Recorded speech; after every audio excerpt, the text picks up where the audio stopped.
Hello नमस्कार विद्यार्थी मित्रों, आप सभी નું આપણે આ આરુ લર્નિંગ યુટ્યુબ ચેનલમાં સ્વાગત છે। આજના આ વિડિયોની અંદર આપણે ગુજરાત યુનિવર્સિટી દ્વારા જે 30 એપ્રિલ 2026 ના રોજ જે મેન્સની પરીક્ષા યોજવાની છે, જેની અંદર જેનો મેન્સનો સિલેબસ આવ્યો તો તેની અંદર ટેન્ડર અને ખરીદ પ્રક્રિયા તો તે નામનો ટોપિક છે, જેની અંદર ગુજરાત રાજ્ય ખરીદ નીતિ 2024 તેનો સમાવેશ તેની અંદર થાય છે। તો આજનો આ જે વિડિયો તો તેની અંદર તેના મહત્વના પ્રકરણો કયા છે તે તેની મહત્વની જોગવાઈઓ અને જે કલમો છે તેને જોવાનો પ્રયત્ન કરીશું। તેની સાથે સાથે જે ટેન્ડર અને જે ખરીદ પ્રક્રિયા હોય જેની અંદર ગુજરાત રાજ્ય ખરીદ નીતિ 2024 તો તેને લગતા અગાઉની જે ખાતાકીય જે વિવિધ જે પરીક્ષા હોય તો તેની અંદર અગાઉ પૂછેલા જે પ્રશ્નો હતા તો તેને પણ જોવાનો પ્રયત્ન કરીશું, જે તમને આવનારી જે મેન્સની પરીક્ષા રહી તો તેની અંદર ખૂબ જ ઉપયોગી બનશે। માટે તમે આ વિડીયો જો તો તેને છેલ્લા સુધી જોવાનો આગ્રહ રાખજો। આપણે વિડીયોની શરૂઆત કરીએ તે પહેલા જે ગુજરાત યુનિવર્સિટીની જે મેન્સની જે એક્ઝામ રહી તો તેની માટે આપણે જે મહત્વના જે ટોપિક રહ્યા તો તેની માટેના વિડીયો રહી આપણી જે યુટ્યુબ ચેનલ રહી તો તેની અંદર મૂકી દેવામાં આવે છે, જેની અંદર યુનિવર્સિટી કોમન એક્ટ 2023 જેના 10,000 વ્યૂ પગી ગયા છે। પછી યુજીસી 2018 નો રેગ્યુલેશન એક્ટ જેની અંદર નિમણૂક પછી રજાના પ્રકારો તેમાંથી ઘણા બધા પ્રશ્નો પૂછાવાના છે, જેની અંદર 5,000 પ્લસ વ્યૂ પગી જશે। અને તેની સાથે સાથે રાઇટ ટુ ઇન્ફોર્મેશન એક્ટ 2005 જેની અંદર તેના મહત્વના પ્રકરણો, મહત્વની કલમો અને અગાઉ પૂછાયેલા પ્રશ્નો તે તમામ આરટીઆઈ એક્ટ 2005 તો તેની અંદર જોવા મળશે। તો અને હજી સુધી તમે આ ત્રણેય વિડીયો તો તેનું રિવિઝન ન કર્યું હોય તો જે એક્ઝામ આવે તો તે પહેલા એકવાર આ ત્રણેય વિડીયોનું ચોક્કસ રિવિઝન કરી લેવું। તમે આ બધા જે વિડીયો તો તેનું રિવિઝન કરો તો તેની સાથે સાથે જે ગુજરાત યુનિવર્સિટી મેન્સ 2026 તેની અંદર કેવા પ્રકારના પ્રશ્નો પૂછાશે તો તેની માટેનો સેપરેટ વિડીયો તે પણ આપણી જે ચેનલ હોય તો તેની અંદર મૂકી દેવામાં આવશે, જેની અંદર university common act 2023, UGC regulation act તેનો, આરટીઆઈ એક્ટ, પછી ટેન્ડર અને ખરીદ પ્રક્રિયા, પછી બીસીએસઆર અને જીસીઆર ના જે અગાઉ પૂછેલા પ્રશ્નો તે તમામ પ્રશ્નો તમને જોવા મળશે। અને આ બધા પ્રશ્નો જે વિવિધ જે ખાતાકીય પરીક્ષા અને જે કોમ્પિટિટિવ એક્ઝામ હોય તો તેની અંદર પૂછેલા છે, માટે તમારે આ વિડીયો તો તેને પણ ચોક્કસ જોઈ લેવો। અને આ બધા વિડીયો જોવાની લિંક જે આ વિડીયો તો તેના એડિશન બોક્સમાં અથવા તો જે કોમેન્ટ બોક્સ તો તેની અંદર મળી જશે, તો ત્યાંથી તમારે તમામ વિડીયો તો તેને ચોક્કસ જોઈ લેવા। અને હવે વિડીયોની શરૂઆત કરીએ તો તેની અંદર સૌથી પહેલા તો જે ટેન્ડર પ્રસિદ્ધ કરવા બાબતે જે મહત્વની જે જોગવાઈ રહી તો તેને જોવાનો પ્રયત્ન કરીશું। તો તેની અંદર વાત કરીએ કે રાજ્ય સરકારના વિભાગો, કચેરીઓ, બોર્ડ, કોર્પોરેશન સંસ્થાઓ દ્વારા થતી 10 લાખ ઉપરની ખરીદી માટે જે ઓનલાઈન ટેન્ડર ખરીદ પ્રક્રિયા રહી 1/4/2007 થી અમલમાં આપવામાં આવી છે, એટલે કે જે ટેન્ડરની જે પ્રક્રિયા રહી તો તેનો અમલ 1 એપ્રિલ 2007 થી લાગુ થઈ ગયો છે, જેની અંદર 10 લાખ કે તેથી ઉપરની ખરીદી હોય તો તે માટે ટેન્ડર જાહેર કરવું ફરજિયાત છે। તેની અંદર પહેલું કે ટેન્ડર પ્રસિદ્ધિનો સમયગાળો ઓછામાં ઓછો 21 દિવસનો, એટલે કે જેને 3 અઠવાડિયાનો રાખવાનો રહેશે। અને જે આ 21 દિવસનો સમયગાળો જે સામાન્ય ટેન્ડર હોય તો તેની માટે રાખવામાં આવશે। ત્યારબાદ બીજું કે તત્કાલ ખરીદીના કિસ્સામાં ટેન્ડર પ્રસિદ્ધિનો સમયગાળો ઓછામાં ઓછો 7 દિવસનો રાખવાનો રહેશે। અને તત્કાલ ખરીદી હાથ ધરવા અંગે વિભાગના સચિવનું નિયમિત જે પ્રમાણપત્ર મેળવ્યા બાદ તત્કાલ ખરીદીની જે કાર્યવાહી હાથ ધરવાની રહેશે, એટલે કે જે કોઈ પણ વિભાગ હોય તો તેને તત્કાલ ખરીદી કરવી પડે તો તેનો સમયગાળો 21 દિવસથી ઘટાડી શકાય છે, પરંતુ તે ઓછામાં ઓછો 7 દિવસનો તો રાખવાનો જ રહેશે।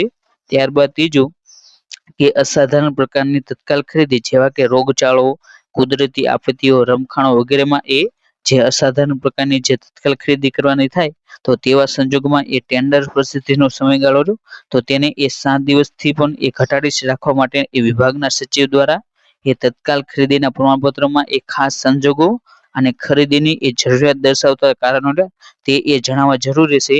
તેથી તમે 7 દિવસથી પણ ઓછા સમયમાં ટેન્ડર તેને પ્રસિદ્ધ કરીને તમે ખરીદી કરી શકો છો। ત્યારબાદ ચોથું કે ઓનલાઈન ટેન્ડરની પ્રોક્યોરમેન્ટ માટે નિયુક્ત કરવામાં આવેલ service provider nodal agency encode solution તો જે ડિવિઝન ઓફ એનએફસીએલ લિમિટેડ જેનું પૂરું નામ ગુજરાત નર્મદા વેલી ફર્ટિલાઇઝર એન્ડ કેમિકલ લિમિટેડ તો તેની પેટા વિભાગ જે એનકોડ સોલ્યુશન તો તેના દ્વારા પ્રોક્યોરમેન્ટ જે વેબસાઇટ તે બનાવવામાં આવી છે, જેની અંદર એ ઈ ટેન્ડરની જે પ્રક્રિયા રહે તો તેની અંદર એ હાથ ધરવામાં આવશે.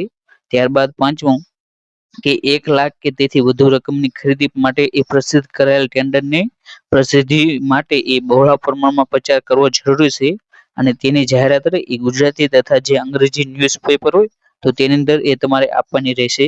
ત્યારબાદ એ છઠ્ઠું કે ખરીદી કે સેવાકીય બાબતો અંગે એ ટેન્ડર પ્રસિદ્ધ કરનાર કચેરીએ એ ઈ ટેન્ડરિંગ કચેરી તરફથી એ અંદાજિત કિંમત, કુલ ખર્ચ તથા ચાલુ નાણાકીય વર્ષની બજેટની જોગવાઈ તેમજ વહીવટી મજૂરી વગેરે ચકાસી એ ટેન્ડર એ પ્રસિદ્ધ કરવાનું એ રહેશે. ત્યારબાદ એ સાતમું કે રાજ્ય સરકારે એ ખરીદી અંગે એ ટુ બીડ સિસ્ટમ રહે તે એ અપનાવેલી છે, જેની અંદર એ 2 બીડ રહે એ કરવામાં આવશે.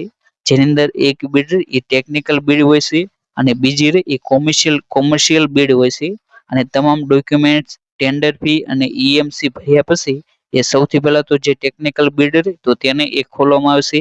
ત્યારબાદ એ કોમર્શિયલ બીડ હોય તો તેને એ ઓપન કરવામાં આવશે અને જે આ બંને બીડ રહે તો તેમાંથી એ જે ન્યૂનતમ દરની ઓફર જે L1 હોય તો તેને એ સ્વીકારવામાં આવશે.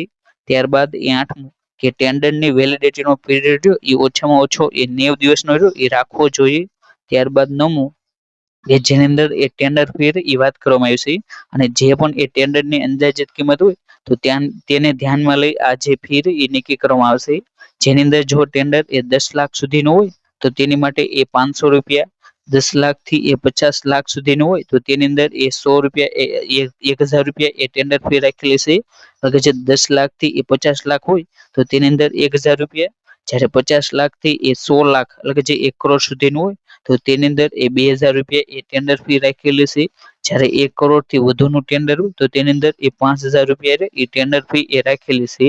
ત્યારબાદ એ 10મું જેનું નામ છે EMD, જેને પૂર ફોર્મ એ અર્નેસ્ટ મની ડિપોઝિટ તરીકે ઓળખવામાં આવશે અને ખરીદી હેઠળની આઇટમમાં એ કુલ મૂલ્યના 3% રહી એ EMD એ રાખવાની રહેશે અને EMD એ બેંક ગેરંટી સ્વરૂપમાં એ આપવામાં આવશે અને તેવા કિસ્સામાં એ તેની મુદત એ 6 માસની એ રાખવાની રહેશે અને રાજ્યના લઘુ ઉદ્યોગ એકમો દ્વારા એ ટેન્ડર હેઠળની આઇટમનું ઉત્પાદન કરતા હોય અને ઉત્પાદન પ્રવૃત્તિ માટે એ MSME પોર્ટ 2 માં એ માઇક્રો એન્ડ સ્મોલ એન્ટરપ્રાઇઝ તરીકે એ રજીસ્ટ્રેશન મેળવેલું હોય અને CSPO, NSIC અથવા તો DGS&D રજીસ્ટ્રેશન મેળવેલું હોય તો તે અંગે તેમના રજીસ્ટ્રેશન સર્ટિફિકેટ જો તે એ રજૂ કરે તો તેમને એ EMD રહે તો તેમાંથી એ રાહત આપવામાં આવશે અને નીચેના કિસ્સામાં એ રકમ એ તમારે એ 15 દિવસમાં એ પરત કરવાની રહેશે.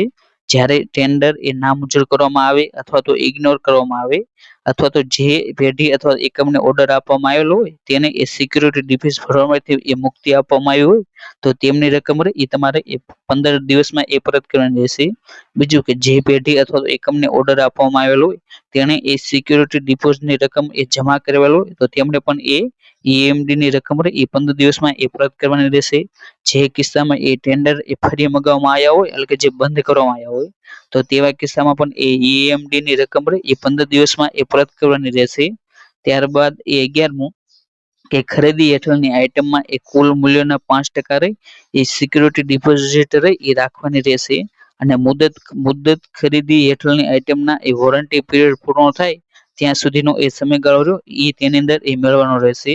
અને તેની અંદર એ વાત કરીએ કે રાજ્યના લઘુ ઉદ્યોગ એકમો દ્વારા એ ટેન્ડર હેઠળની આઇટમનું ઉત્પાદન કરતા હોય અને ઉત્પાદન પ્રવૃત્તિ માટે એ MSME પોર્ટ 2 માં એ માઇક્રો એન્ડ સ્મોલ એન્ટરપ્રાઇઝ તરીકે એ રજીસ્ટ્રેશન મેળવેલું હોય અને CSPO અથવા તો NSIC અથવા તો DGS&D રજીસ્ટ્રેશન મેળવ્યું હોય તો તેવા એકમો પાસેથી એ 2 લાખથી ઓછી રકમની ખરીદી માટે એ સિક્યુરિટી ડિપોઝિટ એ લેવાની એ રહેશે નહીં અને 2 લાખ કે તેથી વધુ રકમની ખરીદી માટે એ 5% ને બદલે એ 3% એ સિક્યુરિટી ડિપોઝિટ એ લેવાની રહેશે. તો કે તમારે આ જે 11 મળ્યું તો તેને એ ખાસ કરીને યાદ રાખવું. ત્યારબાદ 12મું એ બિડર પેઢીઓનું એ છેલ્લા 2 વર્ષ પૈકીનું એ કોઈ પણ 1 વર્ષનું ટર્નઓવર એ ટેન્ડરમાં દર્શાવેલ ખરીદી માટેની આઇટમની અંદાજિત કુલ કિંમતના એ ઓછામાં ઓછા 50% જેટલું એ રકમનું એ તેમનું એ ટર્નઓવર હોવું જોઈએ અને તેવી શરત એ છે ટેન્ડરની જે શરતો હોય તો તેની અંદર એ તમારે રાખવાની રહેશે. ત્યારબાદ 13મું કે રેટ કોન્ટ્રાક્ટર હેઠળની આઇટમની ખરીદી માટે એ RC હોલ્ડર પેઢી પાસેથી એ સિક્યુરિટી ડિપોઝિટની રકમ એ મેળવવાની રહેતી નથી એટલે કે જે રેટ કોન્ટ્રાક્ટર એટલે કે એવા કોન્ટ્રાક્ટર એટલે કે કોઈ પણ વસ્તુ તમે ખરીદી તો તેની પાસેથી એ તમે બીજી પણ એ વસ્તુ ખરીદો તો તેવા જે કોન્ટ્રાક્ટર હોય તો તેને એ રેટ કોન્ટ્રાક્ટર તરીકે ઓળખવામાં આવશે. ત્યારબાદ એ 14મું કે સોલિટરી ઓફર એટલે કે એક જ ટેન્ડર મેળવેલ હોય અથવા તો તાંત્રિક ચકાચણીમાં એક જ ટેન્ડર એ સ્વીકાર્યું હોય તેવા કિસ્સામાં પણ એ બિડર પેઢીનું ફાઇનાન્શિયલ બિડર એ તમારે એ ઓપન કરવાનું રહેશે અને ખરીદી અંગેના આખરી નિર્ણય માટે એ ભાવના વાજબીપણાનો એ તમારે એ આધાર લેવાનો રહેશે. ત્યારબાદ એ 15મું કે રિપીટ ઓર્ડર એટલે કે ટેન્ડર પ્રક્રિયા અનુસર્યા સિવાય એ મૂળ ઓર્ડરની સામે એ બીજી બિડર પેઢી પાસેથી એ રિપીટ ઓર્ડર હેઠળ એ માલની ખરીદી થઈ શકે છે. જે બાબતે એ નીચેના નિયમો તો તેનું પાલન કરવું એ જરૂરી છે. તેની અંદર એ પહેલો કે ઓર્ડરના જથ્થા જેટલી ખરીદી માટે અથવા તો તેથી ઓછા જથ્થાની એ ખરીદી માટે એ તમે એ રિપીટ ઓર્ડર એ કરી શકો છો. બીજું કે મૂળ ઓર્ડરની તારીખથી એ 3 માસની સમય મર્યાદામાં એ બિડર પેઢી પાસેથી એ રિપીટ ઓર્ડર એ તમારે એ કરવાનો રહેશે. ત્યારબાદ ત્રીજું કે ખરીદ કરનાર કચેરી એ મૂળ ઓર્ડર હેઠળ જે માલની ખરીદી કરેલ હોય તે માલની પ્રવર્તમાન બજાર કિંમતમાં એ ઘટાડો થયેલ નથી તથા ટેકનોલોજી અપગ્રેડ થયેલ નથી તે બાબતનું પ્રમાણપત્ર તે એ રજૂ કરવાનું એ રહેશે. ત્યારબાદ ચોથું કે રિપીટ ઓર્ડર માટે એ આમની જે મંજૂરી છે એ તમારે એ લેવાની રહેશે. જેની અંદર જો તમે એ રિપીટ ઓર્ડર એ 5 લાખ સુધીનો હોય તો તેની અંદર એ ખાતાકીય ખરીદ સમિતિ હોય તો તેની એ મંજૂરી લેવી. 5 લાખથી વધુ અને 15 લાખ સુધીનો જે રિપીટ ઓર્ડર હોય તો તેની અંદર એ સચિવની જે ખાતાકીય ખરીદ સમિતિ હોય તો તેની એ તમારે મંજૂરી લેવાની રહેશે. અને જે 15 લાખથી વધુની એક રિપીટ ઓર્ડર કરો તો તેવા કિસ્સામાં એ સચિવોની જે ખરીદ સમિતિ હોય તો તેની એ મંજૂરી એ તમારે એ લેવાની રહેશે. અને ઇમરજન્સી પરચેઝ તથા રેટ કોન્ટ્રાક્ટર હેઠળ એ થતી ખરીદીઓને એ રિપીટ ઓર્ડર માટેની એ જોગવાઈઓ એ લાગુ પડશે નહીં. અને 5મું કે તેમાં જેટલો વધારો જથ્થો એ ખરીદવાનો હોય તેના પ્રમાણમાં એ વધારાની જે સિક્યુરિટી ડિપોઝિટ એ તમારે એ મગાવવાની એ રહેશે. ત્યારબાદ એ 16મું કે બ્રાન્ડેડ આઇટમની ખરીદી માટે એ સચિવોની જે ખરીદ સમિતિ હોય તો તેની મંજૂરી એ લેવાની એ રહેશે. બ્રાન્ડેડ આઇટમો એટલે કે જે એપલના ટેબ્લેટ એપલની વોચ તેની એ જો તમારે ખરીદી કરવી હોય તો તેની માટે એ જે સચિવોની જે ખરીદ સમિતિ હોય તો તેની મંજૂરી લેવી જરૂરી છે. અને અહીં તમને જે પણ એ સૂચનાઓ આપવામાં આવી તો આ સૂચનાઓનું એ સુસ્ત અમલીકરણ થાય છે કે નહીં તે જોવાની જવાબદારી એ CSPO કચેરી તો તેની એ રહેશે. અને તેનો એ કોઈ પણ કંપની એ ભંગ કરે તો ભંગનો અહેવાલ એ CSPO કચેરી દ્વારા એ ઉદ્યોગ અને ખાણ વિભાગ તો તેને એ આપવાનો રહેશે. આપણે ટેન્ડર ઘોષિત કરવા બાબતે જે મહત્વની જે જોગવાઈ હતી તો તેને જોયા બાદ એ ઈ પ્રોક્યોરમેન્ટ સિસ્ટમ રહી તો તેના પરિચયની વાત કરી તો જે 1 જાન્યુઆરી 2007 થી એ 50 લાખ કે તેથી વધુ મૂલ્યના વ્યવહારો પર રહી એ જે ઈ પ્રોક્યોરમેન્ટ સિસ્ટમ રહી તો તેને એ લાગુ કરવામાં આવી હતી. 1 મે 2007 થી એ 25 લાખ કે તેથી વધુ મૂલ્યના વ્યવહારો હોય તો તેના પર એ ઈ પ્રોક્યોરમેન્ટ જે સિસ્ટમ રહે તો તેને એ લાગુ કરવામાં આવી હતી. અને 1 જૂન 2007 થી એ 10 લાખ કે તેથી વધુ મૂલ્યના જે ટેન્ડર હોય તો તેના ઉપર એ ઈ પ્રોક્યોરમેન્ટ સિસ્ટમ રહે તો તેને એ લાગુ કરવામાં આવી હતી. અને હાલમાં જે આ 10 લાખ કે તેથી વધુ છે તો તેની જગ્યાએ એ 5 લાખ એ કરવામાં આવ્યા છે. અને જે આ ઈ પ્રોક્યોરમેન્ટ સિસ્ટમ એટલે કે એવી સિસ્ટમ કે જેની અંદર આ જે ઈ ટેન્ડર હોય તો તે બધા એક જ વેબસાઇટ ઉપર આપવામાં આવે તો તેવી જે સિસ્ટમ હોય તો તેનું નામ ઈ પ્રોક્યોરમેન્ટ સિસ્ટમ એ આપવામાં આવી છે. અને તેનો ઉપયોગ એ વસ્તુની ખરીદી કરવા બાંધકામના કાર્યો હોય તો તેના એ ટેન્ડરો સંબંધિત બાબતોની એ ખરીદી કરવા આઉટસોર્સિંગથી એ કોઈ પણ જરૂરિયાત હોય તો તેને એ ભરવા માટે વસ્તુની હરાજી કરવા માટે પ્લોટ અથવા તો જમીનની હરાજી કરવા માટે આ જે ઈ પ્રોક્યોરમેન્ટ સિસ્ટમ તો તેનો એ ઉપયોગ કરવામાં આવશે. અને આ સિસ્ટમનો એ યોગ્ય અમલીકરણ માટે એ સશક્ત સમિતિ એ બનાવવામાં આવી છે જેની અંદર એ જે ગુજરાત રાજ્યના જે મુખ્ય સચિવ હોય તો તે તેના એ અધ્યક્ષ હોય છે. અને તેના અન્ય સભ્યોની વાત કરીએ તો તેની અંદર એ નાણાં વિભાગના એ અધિક મુખ્ય સચિવ આરોગ્ય વિભાગના એ અધિક મુખ્ય સચિવ પછી નાણાં અને ઉદ્યોગ વિભાગ તો તેના એ મુખ્ય સચિવ પછી જળ સંસાધનના એ અગ્ર સચિવ પછી વિજ્ઞાન અને ટેકનોલોજી વિભાગના એ સચિવ પછી R&B ના એ સચિવ અને ખર્ચ વિભાગ તો તેના એ મુખ્ય સચિવ એ તેના એ સભ્યો હોય છે.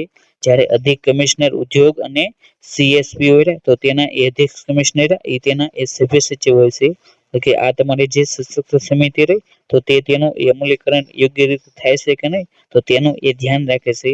ત્યારબાદ જે આ સશક્ત સમિતિ રહે તો તેનો અહેવાલ એ જે એનકોડ સોલ્યુશન જે કંપની રહે તો તેના દ્વારા એ અધિક ઉદ્યોગ કમિશનર અને જે સીએસપીઓ તો તેને એ મોકલવાનો રહેશે. અને જે આ ઈ પ્રોક્યોરમેન્ટ સિસ્ટમ તો તેના ફાયદા એ સમય અને નાણાંની બચત થાય છે. અને જે ટેન્ડર ખરીદી માટે જે વસ્તુઓની જે ખરીદ ચક્ર હોય તો તેને એ ટૂંકું બનાવે છે. આ તેના એ ફાયદાઓ છે. અને ઈ પ્રોક્યોરમેન્ટ કામગીરી માટે એ મુખ્યત્વે 3 ઘટકો એ રાખવામાં આવે છે. જેની અંદર એ પહેલું કે તેની માટે એ અલગથી એપ્લિકેશન સોફ્ટવેર છે. બીજું કે હોસ્ટિંગ અને બેન્ડવિડ્થ તો તેની અંદર એ સારી રીતે એ કામ કરે છે.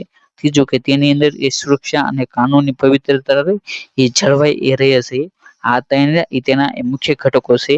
ત્યારબાદ આપણે જે ટેન્ડર તો તેને એ કઈ રીતે ભરવું તો તેના એ મુખ્યત્વે જે પગલાઓ રહે તો તેની વાત કરીએ તો તેની અંદર એ સૌથી પહેલા તો એ પોર્ટલ પર જે વિક્રેતા તો તેની એ નોંધણી કરવામાં આવે છે. ત્યારબાદ એ બીજું પગલું કે ડીએસસી એટલે કે ડિજિટલ સિગ્નેચર સર્ટિફિકેટ તે એ તમારે ડાઉનલોડ કરવાનું રહેશે. ત્યારબાદ એ ત્રીજું પગલું જેની અંદર એ યોગ્ય ટેન્ડર એ તમારે એ શોધવું. ત્યારબાદ ચોથું કે ટેન્ડર દસ્તાવેજને એ સંપૂર્ણ રીતે એ તમારે સમજવું એટલે કે જે ટેન્ડર આપવામાં આવ્યું છે તેની અંદર એ કયા દસ્તાવેજો અને કઈ રકમ છે તે તમારે એ સંપૂર્ણ રીતે એ સમજવું. ત્યારબાદ પાંચમું કે બીડ દસ્તાવેજો તેને એ તૈયાર કરવા. ત્યાર પછી એ છઠ્ઠું કે બીડ અપલોડ કરવી અને સબમિટ કરવી તે તેનું એ છઠ્ઠું પગલું છે. ત્યારબાદ સાતમું કે બીડ ખોલવી અને તેનું મૂલ્યાંકન કરવું. અને ત્યારબાદ આઠમું કે કરાર આપો કે તમે બીડ ખોલવી એટલે કે તમે બીડની અંદર એ તમે કઈ રીતે એ વસ્તુ ખરીદી છે તેનો એક કરાર આપવો. ત્યારબાદ નવમું કે જે બીડ જે ટેન્ડર તો તેની અંદર તમે જે બીડ જીતા છો તો તેની અંદર જે પણ એ ખરીદી માટે વસ્તુ છે તો તેનો અમલ અને તેને પાલન કરવું તે એ નવમું પગલું છે. આ રીતે જે 9 પગલા છે તો તે એ ટેન્ડર બાબતે એ મહત્વના છે જે તમારે યાદ રાખવા. ત્યારબાદ આપણે જે આ ટેન્ડરની રહે તો તેની એ પ્રસિદ્ધિ બાબતે તેને એ કઈ રીતે ભરવું તેની એ મહત્વની માહિતી રહે એ જોવાનો પ્રયત્ન કર્યો. ત્યારબાદ જે ખરીદ પ્રક્રિયા રહે તો તેની વાત કરીએ તો ગુજરાતની અંદર એ ખરીદ પ્રક્રિયા માટે એક ગુજરાત રાજ્ય પ્રાપ્ત નીતિ 2024 તો તે એ અપનાવવામાં આવી છે. અને જે આ ગુજરાત રાજ્ય પ્રાપ્ત નીતિ 2024 તો તે એ ઉદ્યોગ અને ખાણ વિભાગ તો તેના દ્વારા એ જાહેર કરવામાં આવી હતી. અને આ નીતિ આવી 2024 થી તો તેના દ્વારા એ ગુજરાત પ્રાપ્ત નીતિ 2016 હોય તો તેને એ રદ કરવામાં આવી છે. અને જે આ ગુજરાત રાજ્ય પ્રાપ્ત નીતિ રહે એ કેન્દ્ર સરકારની ભારત સરકારની એ જાહેર પ્રાપ્ત આદેશ 2017 તો તેના અનુરૂપ એ ગુજરાત રાજ્ય પ્રાપ્ત નીતિ 2024 તો તેને એ બનાવવામાં આવી છે. જેની અંદર એ પહેલું પ્રકરણ એ વ્યાખ્યા છે. જેની અંદર એ સ્થાનિક સામગ્રી એટલે કે ભારતમાં ઉમેરેલ મૂલ્યની રકમ વસ્તુના કુલ મૂલ્યના ટકામાં જે ખરીદવામાં આવનાર વસ્તુનું કુલ મૂલ્ય ચોખ્ખા સ્થાનિક પરોક્ષ કરને બાદ કરતા હશે. જે વસ્તુમાં એ આયાતી સામગ્રીનું મૂલ્ય એ બધી કસ્ટમ ડ્યુટી સહિત એ બાદ કરીને કુલ મૂલ્યના પ્રમાણમાં એ ટકામાં હશે તેને એ સ્થાનિક સામગ્રી એ કહેવામાં આવે છે. તેની અંદર એ વર્ગ 1 માટે એ સ્થાનિક સામગ્રી જેની અંદર એ વાત કરીએ કે જે સપ્લાયર એ ભારતમાં ઉત્પાદન અથવા તો સેવા પ્રવૃત્તિ કરે છે અને લઘુત્તમ એ 50% સાધન સ્થાનિક સામગ્રી તો તેનો માપદંડ એ પૂર્ણ કરે તો તેને એ વર્ગ 1 ની એ સ્થાનિક સામગ્રી એ ગણવામાં આવશે. ત્યારબાદ એ વર્ગ 2 માટે એ સ્થાનિક સામગ્રી જે સપ્લાયર એ ભારતમાં ઉત્પાદન અથવા તો સેવા પ્રવૃત્તિ કરે છે અને લઘુત્તમ 20% એ સ્થાનિક સામગ્રીના માપદંડને એ પૂર્ણ કરે તો તેને એ વર્ગ 2 એ ગણવામાં આવશે. કે તમારે આ વર્ગ 1 ના એ કેટલા ટકા એ સ્થાનિક સામગ્રી છે, વર્ગ 2 માં એ કેટલા ટકા સ્થાનિક સામગ્રી છે તે ટકા એ તમારે ખાસ કરીને યાદ રાખવા. ત્યારબાદનું કે ક્લાસ 1 ગુજરાતમાં એમએસસી એટલે કે માલના ઉત્પાદક અથવા તો સેવાઓના એ પ્રદાતા જે ગુજરાતમાં સ્થિત છે અને એમઈડી અધિનિયમ 2006 મુજબ એ સૂક્ષ્મ અથવા તો નાના ઉદ્યોગ તરીકે એ નોંધાયેલ છે. જેમાં એ DPIIT દ્વારા એ માન્યતા પ્રાપ્ત સ્ટાર્ટઅપ્સ અને એમએસસી તરીકે એ ઉદ્યોગ નોંધણી અને CSPO અથવા તો NSIC નોંધણી અને ઉપરોક્ત અધિનિયમ હેઠળ એ અનુગામી સુધારાના સમાવેશ થાય છે. જેમના માલ અને સેવાઓ ગુજરાતમાં તેમના ઉત્પાદન અથવા તો સેવા પ્રવૃત્તિઓ દ્વારા એ ખરીદી માટે ઓફર કરવામાં આવે છે તેમને એ વર્ગ 1 માટે એ સ્થાનિક સામગ્રીની શરત એ પૂર્ણ કરવાની રહેશે. કે જે 50% એ સ્થાનિક સામગ્રી હોય અને જે ગુજરાતમાં રહેતા હોય તેવા એકમોને એ ક્લાસ 1 ગુજરાત એમએસસી એ કહેવામાં આવશે. પછી ક્લાસ 1 લોકલ સપ્લાયર એટલે કે જે ક્લાસ 1 ગુજરાત એમએસસી સિવાયના એ ભારતમાંથી માલનો સપ્લાયર અથવા તો સેવાનો જે પ્રદાતા હોય જેનો માલ અથવા તો સેવાઓ ખરીદી માટે એ ઓફર કરવામાં આવશે તે ક્લાસ 1 માટે એ સ્થાનિક સામગ્રીની શરતને એ પૂર્ણ કરવાની રહેશે. જેની અંદર એ ઓછામાં ઓછી 50% સામગ્રી એ સ્થાનિક સામગ્રી એ રાખવાની રહેશે. તો તેને એ ક્લાસ 1 લોકલ સપ્લાયર કહેવામાં આવશે. કે આ બંને વ્યાખ્યા તો તેની અંદર જે લોકલ આવે તો તે એ ભારતમાંથી ગુજરાત સિવાયનો હોય તો તેને એ લોકલ કહેવામાં આવશે. અને જે ગુજરાતના હોય તો તે એ મુખ્યત્વે એ ગુજરાતમાંથી જ એ ઉત્પાદન અથવા તો જે સેવા એ આપતા હોવા જોઈએ. ત્યારબાદ ક્લાસ 2 ગુજરાત એમએસસી તો કે માલના ઉત્પાદક અથવા તો સેવા પ્રદાતા જે ગુજરાતમાં સ્થિત છે અને એમએડી અધિનિયમ 2006 મુજબ એ સૂક્ષ્મ અથવા તો નાના ઉદ્યોગો તરીકે એ નોંધાયેલ છે, જેમાં એ ડીપીટ દ્વારા એ માન્યતા પ્રાપ્ત ઉદ્યોગ નોંધણી અને એમએસસી તરીકે સીએસપીઓ એનએસઆઈસી નોંધણી ધરાવતા સ્ટાર્ટઅપનો સમાવેશ થાય છે, જેનો માલ અથવા તો ગુજરાતમાં તેના ઉત્પાદન અથવા તો સેવા પ્રવૃત્તિઓ દ્વારા એ ખરીદી માટે એ ઓફર કરવામાં આવતી સેવાઓ એ વર્ગ 2 માં એ સ્થાનિક સામગ્રીની જે શરત એ પૂર્ણ કરેલી હોય છે કે જે 20% અને જે ક્લાસ 1 ની જે હોય તો તેની અંદર એ 50% છે. ત્યારબાદ એ ક્લાસ 2 લોકલ સપ્લાયર એટલે કે ગુજરાત એટલે કે ક્લાસ 2 ગુજરાત એમએસસી સિવાયના એ ભારત સપ્લાયર અથવા તો સેવા પ્રદાતા જેમની ખરીદી માટે એ ઓફર કરેલ માલ અથવા તો સેવાઓ ક્લાસ 2 માટે એ સ્થાનિક સામગ્રીની શરત તો તેને પૂર્ણ કરે છે તો તેમને એ ક્લાસ 2 લોકલ સપ્લાયર એ કહેવામાં આવશે. જેની અંદર એ ઓછામાં ઓછી 20% એ સ્થાનિક સામગ્રી તો તેનો એ ઉપયોગ થવો જરૂરી છે. ત્યારબાદની શરત કે જેની અંદર એ બિન સ્થાનિક સપ્લાયર એટલે કે માલનો સપ્લાયર અથવા તો સેવાનો પ્રદાતા જેની ખરીદી માટે ઓફર કરાયેલ માલ અથવા તો સેવામાં એ આ ઠરાવ હેઠળ એ વર્ગ 2 સપ્લાયર માટે એ સ્થાનિક સામગ્રી માટે જે નિર્ધારિત કરતા ઓછી સ્થાનિક સામગ્રી હોય તો તેને એ બિન સ્થાનિક સપ્લાયર એ કહેવામાં આવશે. એટલે તેની અંદર જે 20% થી પણ એ ઓછી એ સ્થાનિક સામગ્રી હોય તો તેને એ બિન સ્થાનિક સપ્લાયર એ કહેવામાં આવશે. ત્યાર પછીની વ્યાખ્યા એ ગ્લોબલ ટેન્ડર ઇન્ક્વાયરી એટલે કે જે જ્યાં વસ્તુની ખરીદીનું એ અંદાજિત મૂલ્ય એ 200 કરોડ થી વધુ હોય તો ત્યાં એ જે પણ એકમ હોય તો તેની એ ગ્લોબલ ટેન્ડર ઇન્ક્વાયરી એ કરવી એ જરૂરી છે. ત્યાર પછીની વ્યાખ્યા L1 એટલે કે જે ટેન્ડર વિનંતી મુજબ એ મૂલ્યાંકન પ્રક્રિયામાં જેની કિંમત બોલી નક્કી કરવામાં આવી હોય તેવા તમામ ટેન્ડરોમાં એ સૌથી ઓછી કિંમત હોય તો તેને એ L1 તરીકે ઓળખવામાં આવશે. ત્યાર પછીની વ્યાખ્યા કે ખરીદી પસંદગીનો માર્જિન એટલે કે ખરીદી પસંદગી માર્જિન L1 બિડર દ્વારા એ ટાંકવામાં આવેલ ભાવ કરતા એ 20% એ મહત્તમ એ હોવો જોઈએ. ત્યાર પછીની વ્યાખ્યા ટેન્ડર ચકાસણી સમિતિ કે ખરીદનાર સંસ્થાની આંતરિક ટેકનિકલ સમિતિ જે ટેકનિકલ સ્પષ્ટીકરણોને એ અંતિમ સ્વરૂપ હોય એ આપવાનું એ રહેશે. ત્યાર પછીની વ્યાખ્યા કે પ્રોક્યુરિંગ એન્ટિટી એટલે કે રાજ્ય સરકારનો વિભાગ અથવા તો વિભાગના વડા જેને એ HOD અથવા તો સોસાયટી એક્ટ હેઠળ નોંધાયેલ તેના બોર્ડ નિગમો સોસાયટીઓ અથવા ગુજરાત સરકાર દ્વારા નિયંત્રિત સ્વાયત્ત સંસ્થાના ગૌણ કાર્યાલય અને તેમાં સરકારી કંપનીઓ હોય તો તેનો એ સમાવેશ થાય છે. તેમના દ્વારા એ પ્રોક્યુરિંગ એન્ટિટી એ આપવાનું એ રહેશે. ત્યાર પછીની એ બીજું પ્રકરણ જેની અંદર એ મેક ઇન ઇન્ડિયા તો તેની અંદર એ વિવિધ પ્રકારની ખરીદી માટે એ પાત્રતા માપદંડો એ આપવામાં આવે છે. જેની અંદર એ કે માલ અને સેવાઓની ખરીદીમાં એ આ ઠરાવ હેઠળ એ વ્યાખ્યાયિત કરવામાં આવેલ ક્લાસ 1 ગુજરાત એમએસસી, ક્લાસ 2 સ્થાનિક supplier, class 2 Gujarat MSC, class 2 સ્થાનિક સપ્લાયર જ બીડ અથવા તો ટેન્ડર માર્યું એ ભાગ લેવા પાત્ર એ રહેશે. બીજું કે જો ખરીદ કરતા entity class 1 Gujarat MSC, class 1 સ્થાનિક supplier, class 2 Gujarat MSC, class 2 સ્થાનિક સપ્લાયર તરફથી એ બીડ અથવા તો ટેન્ડરને અંતિમ સ્વરૂપ આપવા માટેના એ બે ટ્રાયલમાં એ કોઈ પણ યોગ્ય ઓફરો એ મેળવવામાં નિષ્ફળ જાય તો આવા ટેન્ડરના કિસ્સામાં એ ખરીદ કરતા એન્ટિટી સંબંધિત એક ખરીદ સમિતિની મંજૂરીથી એ ઓપન બીડ તે તરીકે એ મંગાવાઈ શકે છે. સી કે ગ્લોબલ ટેન્ડર પૂછપરછમાં એ બિન સ્થાનિક સપ્લાયર પણ એ ક્લાસ 1 ગુજરાત એમએસસી, ક્લાસ 1 સ્થાનિક supplier, class 2 Gujarat MSC, class 2 સ્થાનિક સપ્લાયર માટે એ બીડ કરવા પાત્ર એ રહેશે.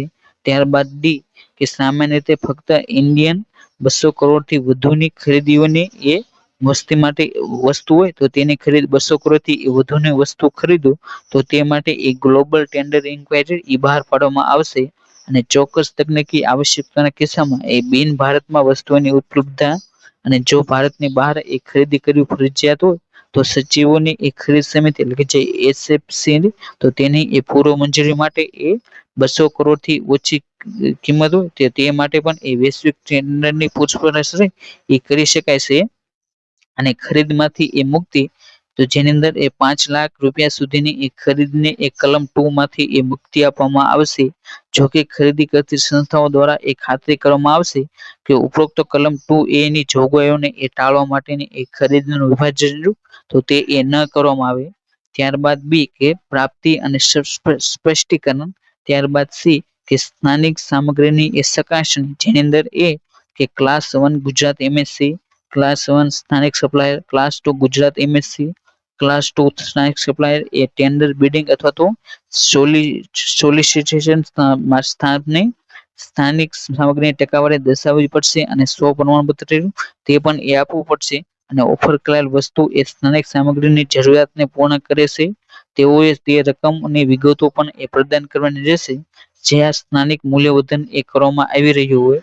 ત્યારબાદ બી કે 10 કરોડ રૂપિયાથી વધુ મૂલ્યની ખરીદીના કિસ્સામાં એ class 1 Gujarat MSC, class 1 local supplier, class 2 Gujarat MSC, class 2 local supplier એ કંપનીના કાયદાકીય ઓડિટ અથવા તો ક્રોસ્ટ ઓડિટ પાસેથી એ પ્રમાણપત્ર આપવું જરૂરી રહેશે.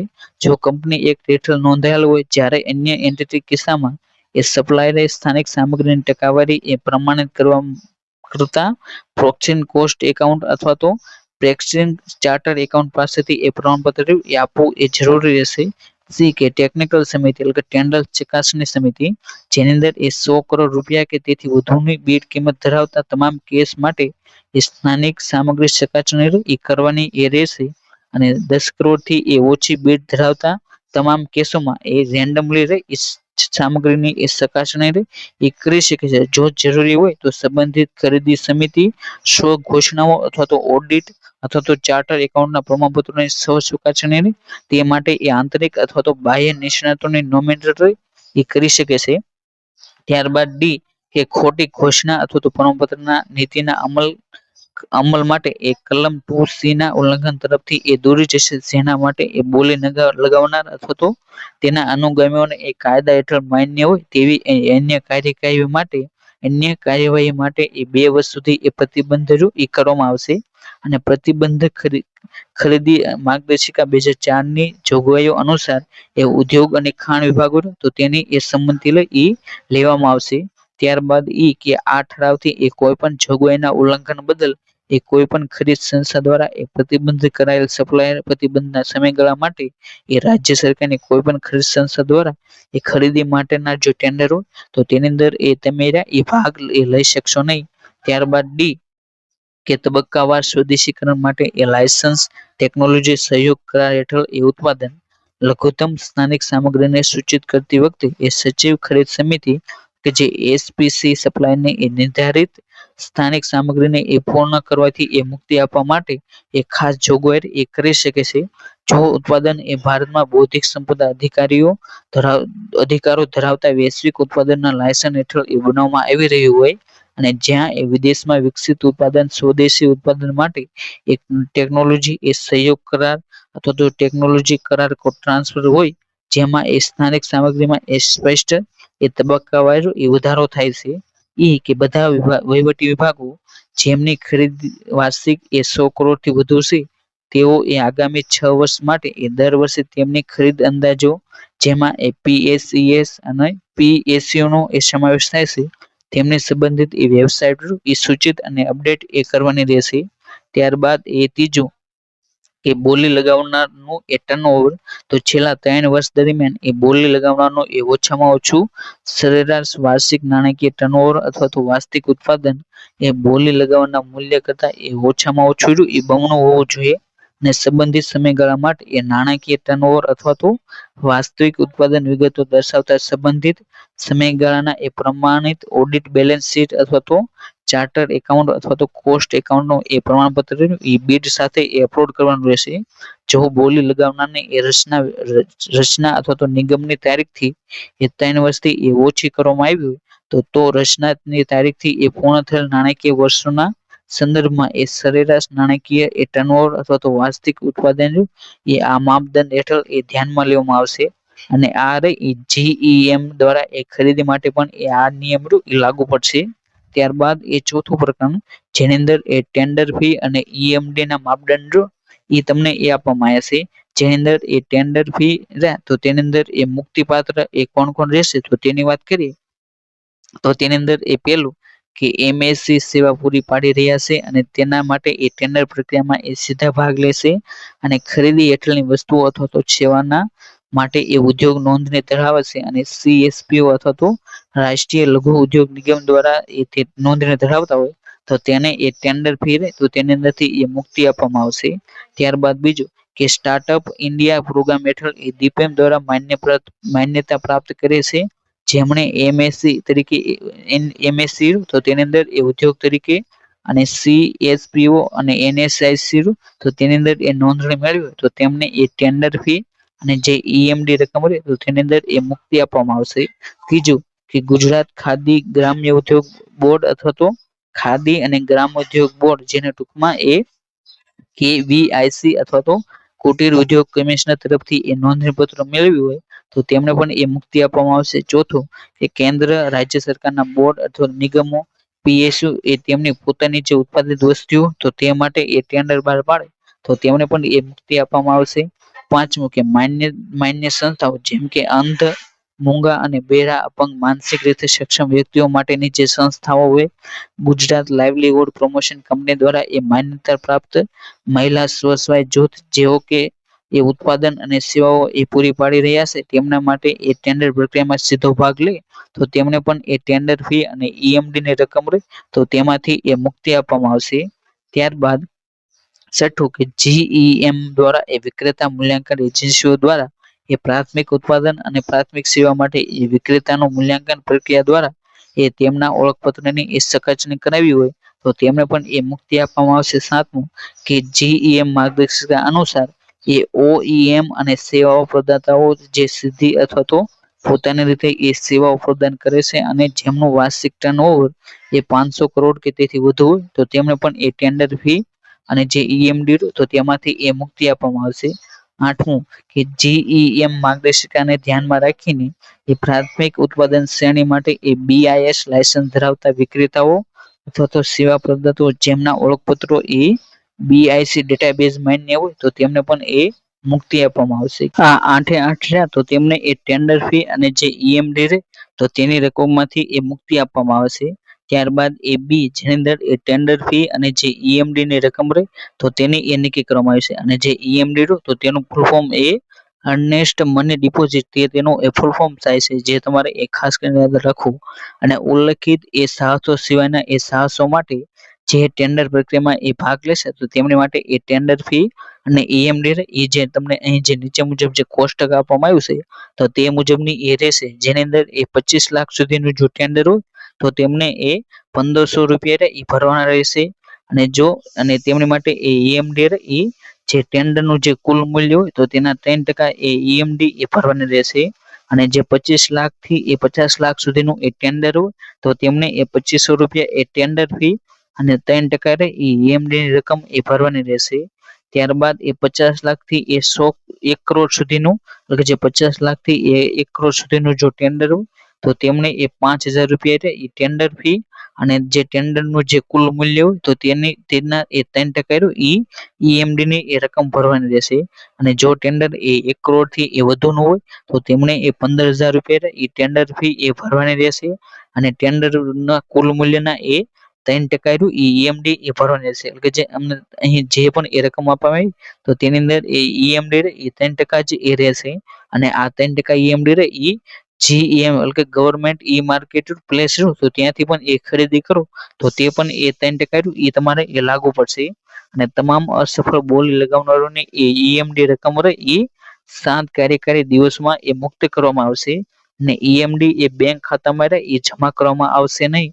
અને ઈએમડી એ ફક્ત નાણાં વિભાગ ગુજરાત સરકાર દ્વારા એ મંજૂર કરાયેલા જે બેંકોમાંથી એ ડિમાન્ડ ડ્રાફ્ટ, પે ઓર્ડર અને બેંક ગેરંટીના સ્વરૂપમાં એ હોવી જોઈએ. તે રીતે એ જે ઈએમડી ની રકમ રહે એ લેવામાં આવશે. ત્યારબાદ એ પાંચમો પ્રકાર જેની અંદર એ સિક્યુરિટી ડિપોઝિટ રહે તો તેની સંબંધિત એ વાત કરવામાં આવી છે. જેની અંદર એ ટેન્ડર પ્રક્રિયામાં L1 બિડર કે જે સૌથી ઓછી બોલી લગાવનાર હોય તો તેની પાસેથી એ સિક્યુરિટી ડિપોઝિટ એ લેવામાં આવશે.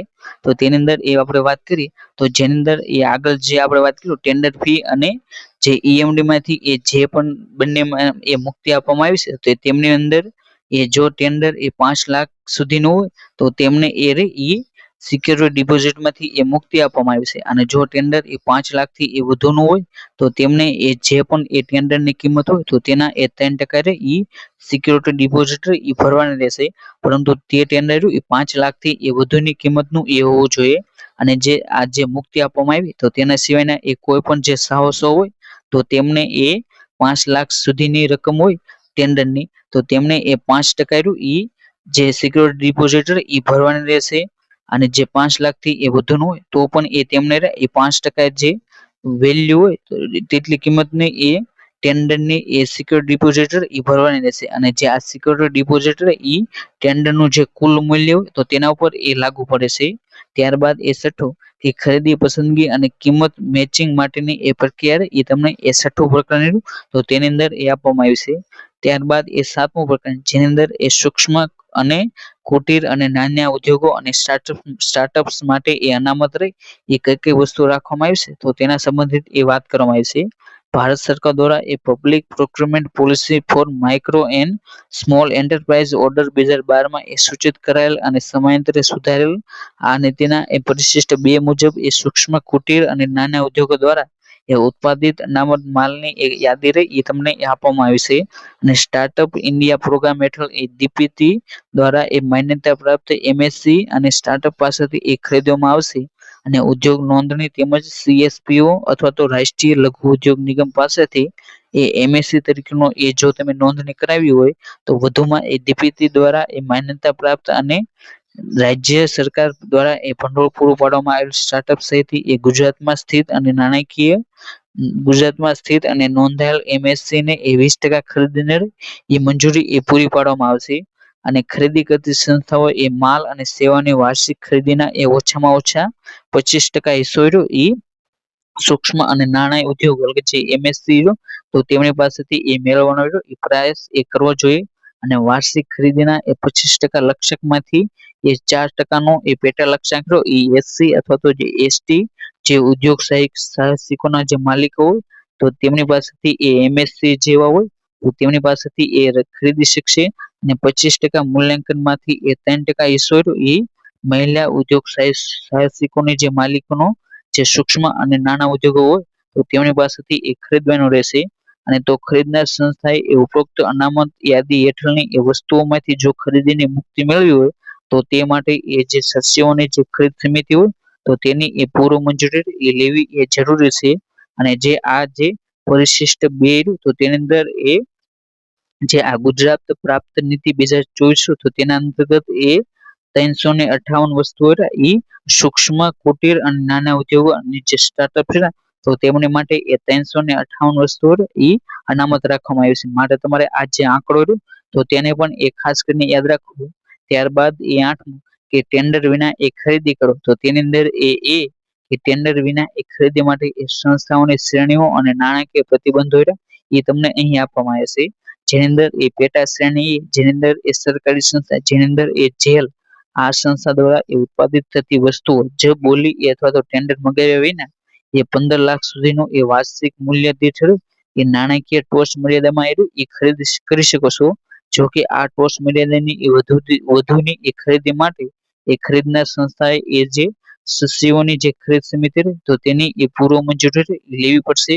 ત્યારબાદ એ બી શ્રેણી જેની અંદર એ સરકારી માલિકીની સંસ્થાઓ જાહેર ક્ષેત્રના એકમો જેને એ પીએસયુ તરીકે ઓળખવામાં આવે છે તો તેની અંદર એ ગુજરાત રાજ્ય વન વિકાસ લિમિટેડ જેને એ વનલી ઉદ્યોગ બીજું કે ગુજરાત રાજ્ય હાથશાળ અને હસ્તકલા વિકાસ નિગમ લિમિટેડ ગુજરી.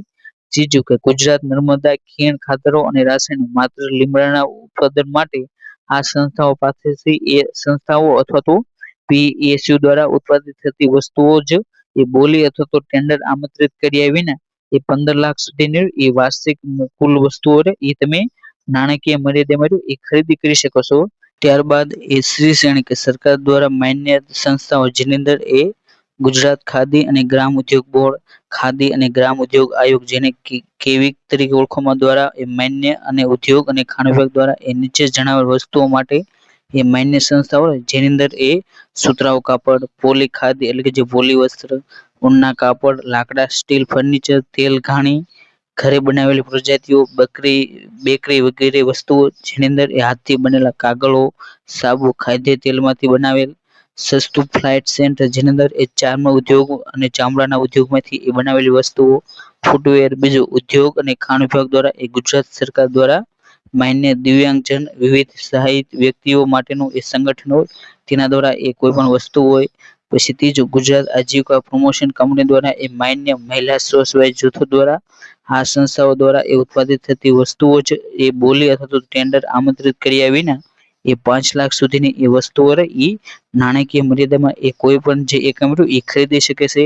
ડી શ્રેણી જેની અંદર એ સ્ટાર્ટઅપ ઇન્ડિયા પ્રોગ્રામ હેઠળ એ દીપન દ્વારા એ માન્યતા પ્રાપ્ત સ્ટાર્ટઅપ્સ અને ઉદ્યોગ નોંધણી પ્રમાણપત્ર તેમજ એમએસસી તરીકે એ સીએસપીઓ અથવા તો રાષ્ટ્રીય લઘુ ઉદ્યોગ નિગમ સાથે એ નોંધણી ધરાવતા સ્ટાર્ટઅપ યોગ્ય સ્ટાર્ટઅપ પાસેથી એ ખરીદી કરી શકાય તેવા માલ અને સેવાઓની વિગતવાર માર્ગદર્શિકા અને સૂચિત સ્ટાર્ટઅપ સેલ ઉદ્યોગ કમિશનરેટ દ્વારા પ્રકાશિત કરવામાં આવશે અને આ શ્રેણીમાં એ ઉલ્લેખિત સ્ટાર્ટઅપ દ્વારા એ ઉત્પાદિત થતી વસ્તુઓ જ એ બોલી અથવા તો ટેન્ડર આમંત્રિત કર્યા વિના એ 15 લાખ રૂપિયા સુધીની એ નાણાકીય ટોચ મર્યાદામાં એ કોઈ પણ એકમ એ ખરીદી એ કરી શકે છે.